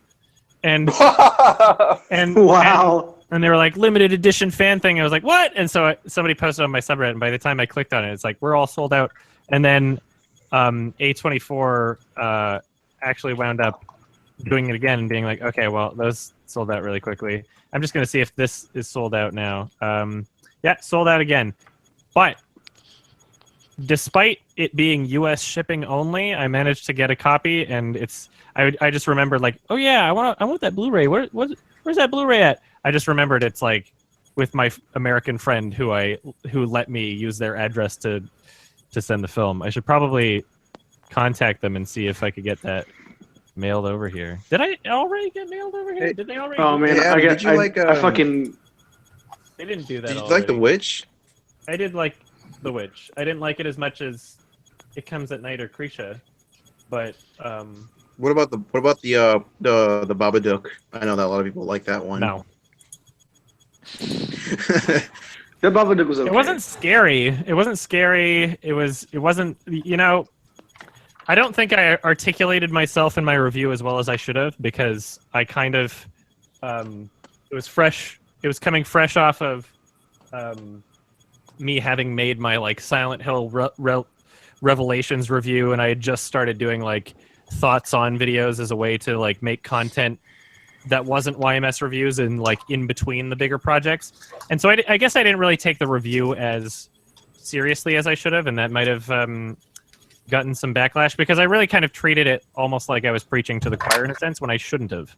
And I could have better articulated myself in terms of what aspects about the film weighed heavily on my opinion over others. Because right now it's like people watch my review and they think just because there were some continuity mistakes that I hate the movie or something. No, that's not true at all.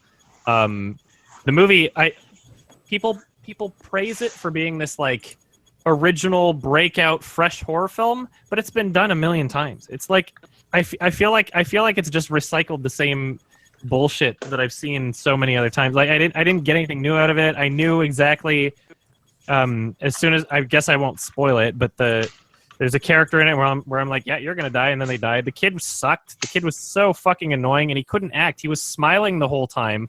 He was yelling. So it was not only annoying yelling, which they were trying to be annoying in the film, but he was smiling. I'm like, I can't even buy your performance at the same time.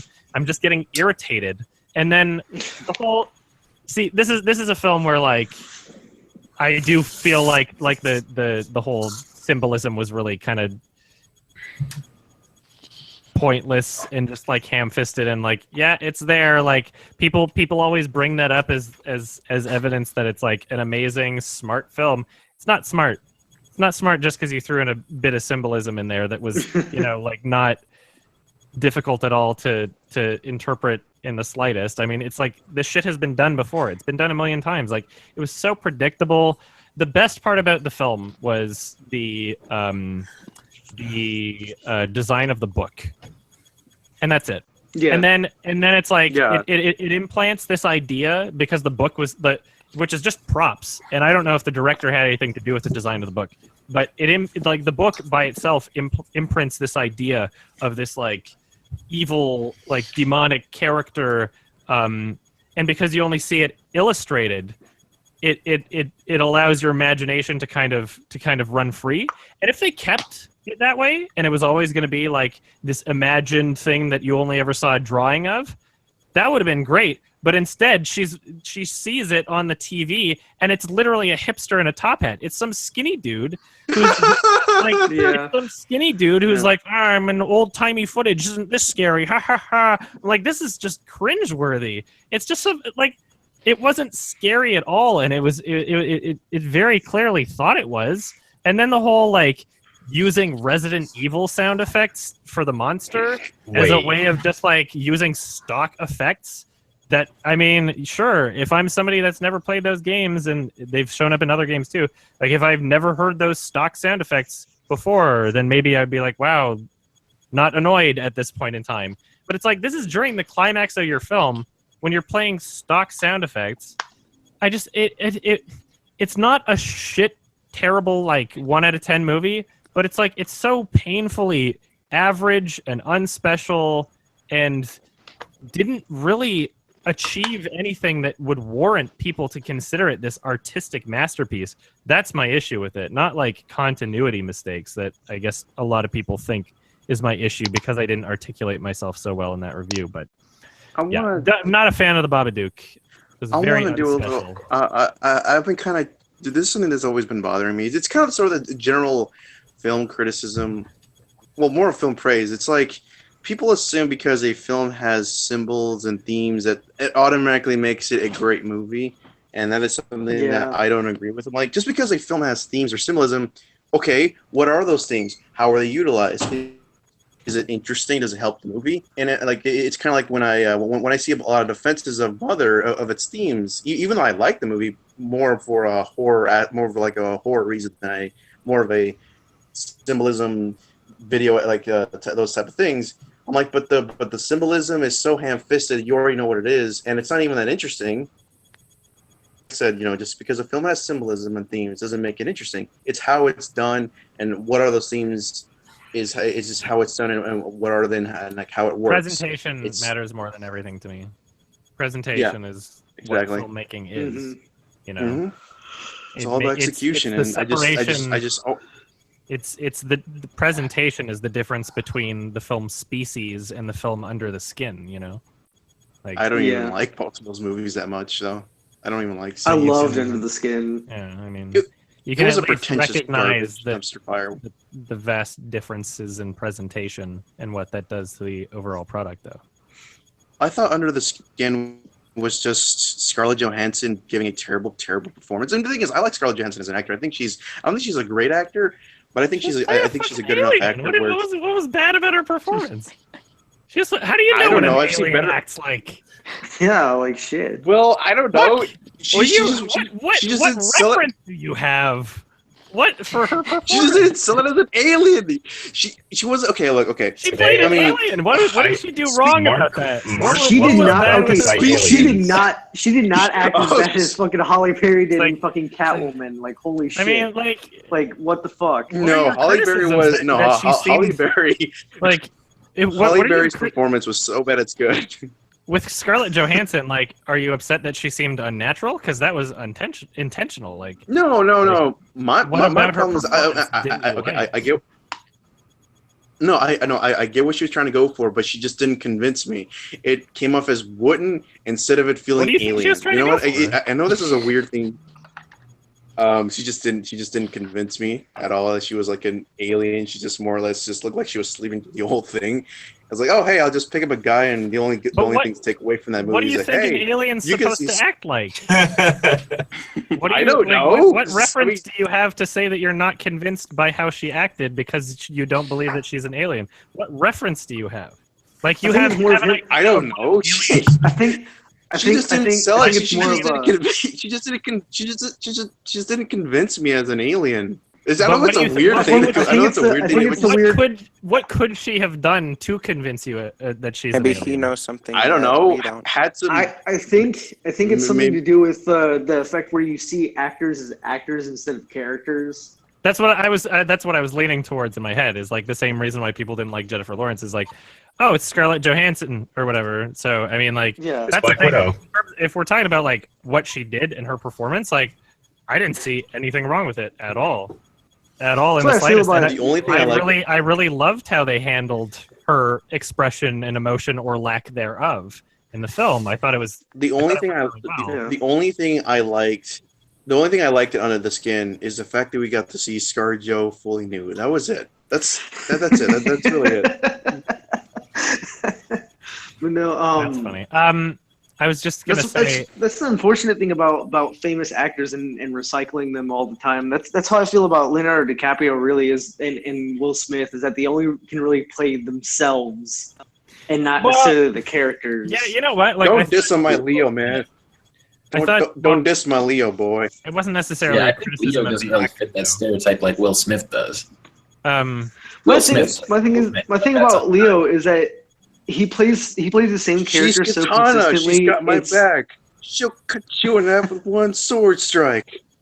You have not advanced. Sorry, that's what are we, some kind of Suicide Squad? Is this guy referencing the Oscar-winning Suicide Squad? I need to say two things. Thing one, go ahead. I thought he did great in The Revenant.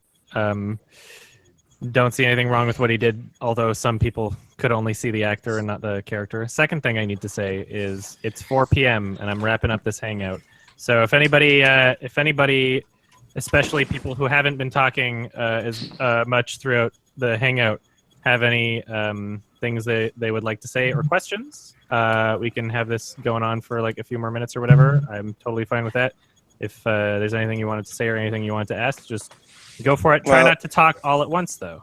Well, if I had something to say is about your album, I heard, I don't remember exactly where, that some of the songs on the album are going to be just you redoing some songs that you previously had on your Bandcamp.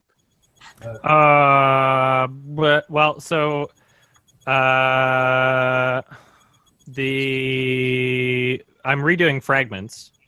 Great, that's my favorite one. And I'm redoing Spools of Thread. But Spools of Thread wasn't like, that was just the fucking, that was the home recording, like literally just me in my room sort of thing. Whereas the first version of Fragments was like a demo recording and like a kind of, cheap studio thing in Edmonton.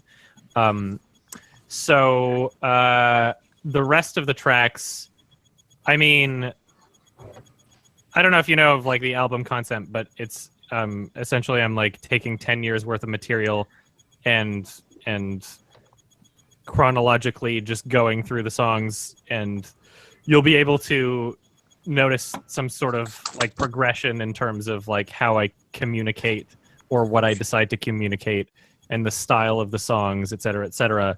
And so it's, the whole, not just the concept of the album, but a lot of the lyrics that I write in many of my songs are about like growth and change. And so it kind of fits in that way as well. And so it essentially starts with a song that I wrote when I was like 15 turning 16. And it ends with a song that I finished writing like 3 months ago. So it's kind of like a concept album?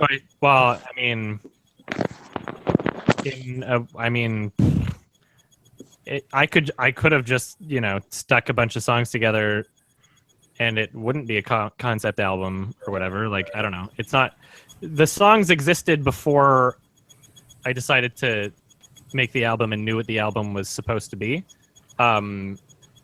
And it's not like every one of my songs. It's like half of the songs I've ever written, I think, or maybe less. But the final song is one that I was writing during the production of the album. And yeah, I mean, it's just to like showcase a kind of like growth and progression in a sense. And I mean, yeah, I could go into more detail about it, and it's more purposeful than I would say. It's more purposeful than how I just described it. Like there's more going on in there than I'm currently talking about, but I'm really excited for it. It's going well, and so am I. And yeah, just it'll be out early 2018 is what it's looking like. So I'm gonna have to make a little update video on my music channel because it's not coming out 2017. Anyone hyped for the fucking new Hayao Miyazaki film? Well, what's it called? I forgot what it's about, but apparently he's coming back. He retires and comes back every fucking year. But Hey, anyway. I don't mind that. I mean, more from the auteur Hayao Miyazaki. That's all right with me. Any other final questions or from people that haven't been talking much? Or I guess I just wanted to say I loved the amusement review. It's Thank you. definitely one of my favorite things you've done, and I'm just crazy looking forward to part 2. And especially because I have a friend who actually loves amusement. The movie. Oh yeah. And so I haven't showed him the review yet. I'm kind of waiting till the whole thing's out. I'm surprised with how many people have actually seen it. But yeah, it's crazy. But again, this friend, he has some really like opinions. Like he legitimately likes Adam Sandler movies, including Jack and Jill. Jeez. Yeah. Really? But Really? he also loved Mother, so his opinions are like all over the place. Yeah, she But doesn't have I'm the really tisms. excited Adam Sandler movies. Oh, hey, it's my parents. My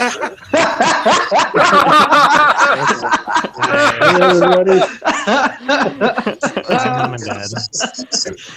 You know, Hey, it's my parents. What is this? You could. I can hear like the echo of everybody coming through your iPad right now. So you should like turn the volume down on the iPad. This is so interesting. We get to meet Adam and we get to meet his parents. Yeah. Okay, sorry. No worries. That's This is great. why most people have headphones when they join in these Down calls. as low as it'll go. Or if you had like, well, I mean, we're just. This is hilarious. We're coming up to the. Okay. God. It's going well. bye, Adam. If you had like an external speaker that you placed like behind yourself, that is closer to you than the microphone source. This is fucking great. Um, This is the still ultimate going. fucking parents barging into your bedroom while you're doing something. Adam, you're famous. You're better. Mom, I'm talking to my friend. Let's play out for a bit. Yeah. We get a good delay. It's just this. Oh no, I thought it stopped. We can still continue. Was there anything else that anybody wanted to ask before shutting down the Before we stream? go, I want to ask a question. It's a very short question, but you know, like you did your whole like huge epic childhood trauma video, and like you tagged these different people. Like, have you watched like the other videos that you did of people you didn't tag that people just made it out of inspiration of yours? There's some that have been posted on the subreddit that I was like, you know, that I checked out. And I mean, you know, I think there's a few channels that were like a little like larger and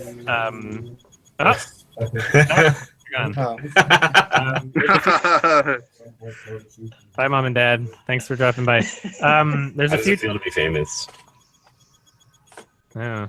I was just gonna say, there's a few channels where it's like quality videos or a decent amount of subs or whatever, and people were like, "Oh, you should add them to the playlist." But I've kind of been like, you know, I wouldn't want to make a rule or an exception because then it's like then I would have to add everybody to the playlist thing. You know, I'm just gonna keep it the people who I requested to make videos in the first place. Somebody in the comments seems to think that because my parents showed up in this Google Hangout, that means I live with them. Nope. We're about a 13-hour drive away from each other. Different provinces in Canada.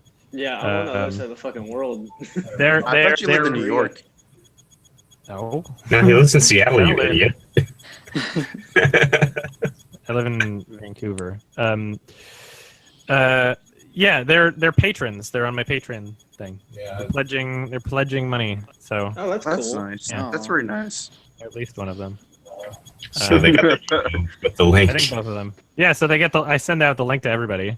I'm not just gonna like not send it out to my parents. No, mom and dad, fuck you. No, mom, you can't come into my stuff. We're talking about naughty stuff, mom. I would feel like the biggest piece of shit. Yeah. I'm gonna get going. Mom and Dad, if you're still listening, next time external speaker, and then as long as the audio is not like right next to the speaker of the speaker source, then it should be fine. Just like either headphones or external like Bluetooth speaker that's by yourself so that you can hear it, but the iPad can't hear it. Anybody else as we're closing this up? Yeah. Have you ever seen Jesus Christ Vampire Hunter? No. It's a Canadian film. Let me look this up. I swear to God, it's a Canadian film from 2001, I think. It's pretty bad. It's really fucking bad, but worth it. A title like that. Every time. All right. Well, I'm gonna watch list it right now. We'll see when I get to it. Action, comedy, horror, kung fu. Yeah. Musical. Of course it is. I will say thank you, this is interesting. Adam, for turning me on to Charlie Kaufman, because I've watched a few of his other films and loved them. I'm glad. Like I watched Anomalisa and Eternal Sunshine of the Spotless Mind, and they're two of my favorite films. Eternal Sunshine is like my top 5 movies, probably. Oh yeah, it's such a good movie. Yeah. 2 Charlie Kaufmans in my top 5. Jim Carrey gets such a great performance in that. Mm-hmm. Yeah, everything about it's great. It's like I don't know. Is it flawless? I don't know what I could call a flaw in that film. I would consider it to be flawless. Same here. Let's see if there's any goofs on IMDb just for shits and giggles, even though that doesn't really mean anything. I will say it is interesting that Rick and Morty doesn't have any goose on IMDb. Wow. It's also like in fucking alternate universes, so what can really, I mean, you can't call anything a mistake because who knows? Yeah, but Morty have a mistake. Still, like there's the consistency is still there. The consistency is still there, and it's incredible. All right, let's see. Goofs. Just continuity errors, and that's it. Let's see. Scroll down. Oh, crew or equipment visible. Just want to say it was great to finally meet you. Oh, no problem. I very much appreciate you dropping by and the support. It was a good hangout. 3 hours went by really quickly. Yeah, it did. Yeah. I usually miss these Went from Neal Breen to Cool Cat and a bunch of other stuff, especially about Mother that pretty much kind of dominated the podcast. So you're saying you usually miss these because what? I usually miss these because I'm in Korea right now, and usually when they're going on, I'm at work. Oh, crazy! Yeah. All right. Well, I'm gonna get back to editing Amusement Part 2, and also it's gonna be 3 parts. It seems. Looks like that's what's gonna happen. That's the way it's looking. But yeah, I'll get back to that, and I might do an editing. Hey Adam, I'm not sure. I gotta get going. I just want to say goodbye to everyone. Goodbye. All right, see you I was later. gonna say goodbye anyway. It's literally what I was gonna say. Thank you for dropping by. Thank you, everybody. Love you guys. Thanks for your support. Bye-bye, everybody. I will update the main Patreon page with a date for the next Hangout underneath where it says the perk, where it currently says the current date. I'll update that at some point in the next week or 2 for next month. All right. Thank you, everybody. Love you guys. Bye-bye. Bye. Bye. Bye. Bye. Bye.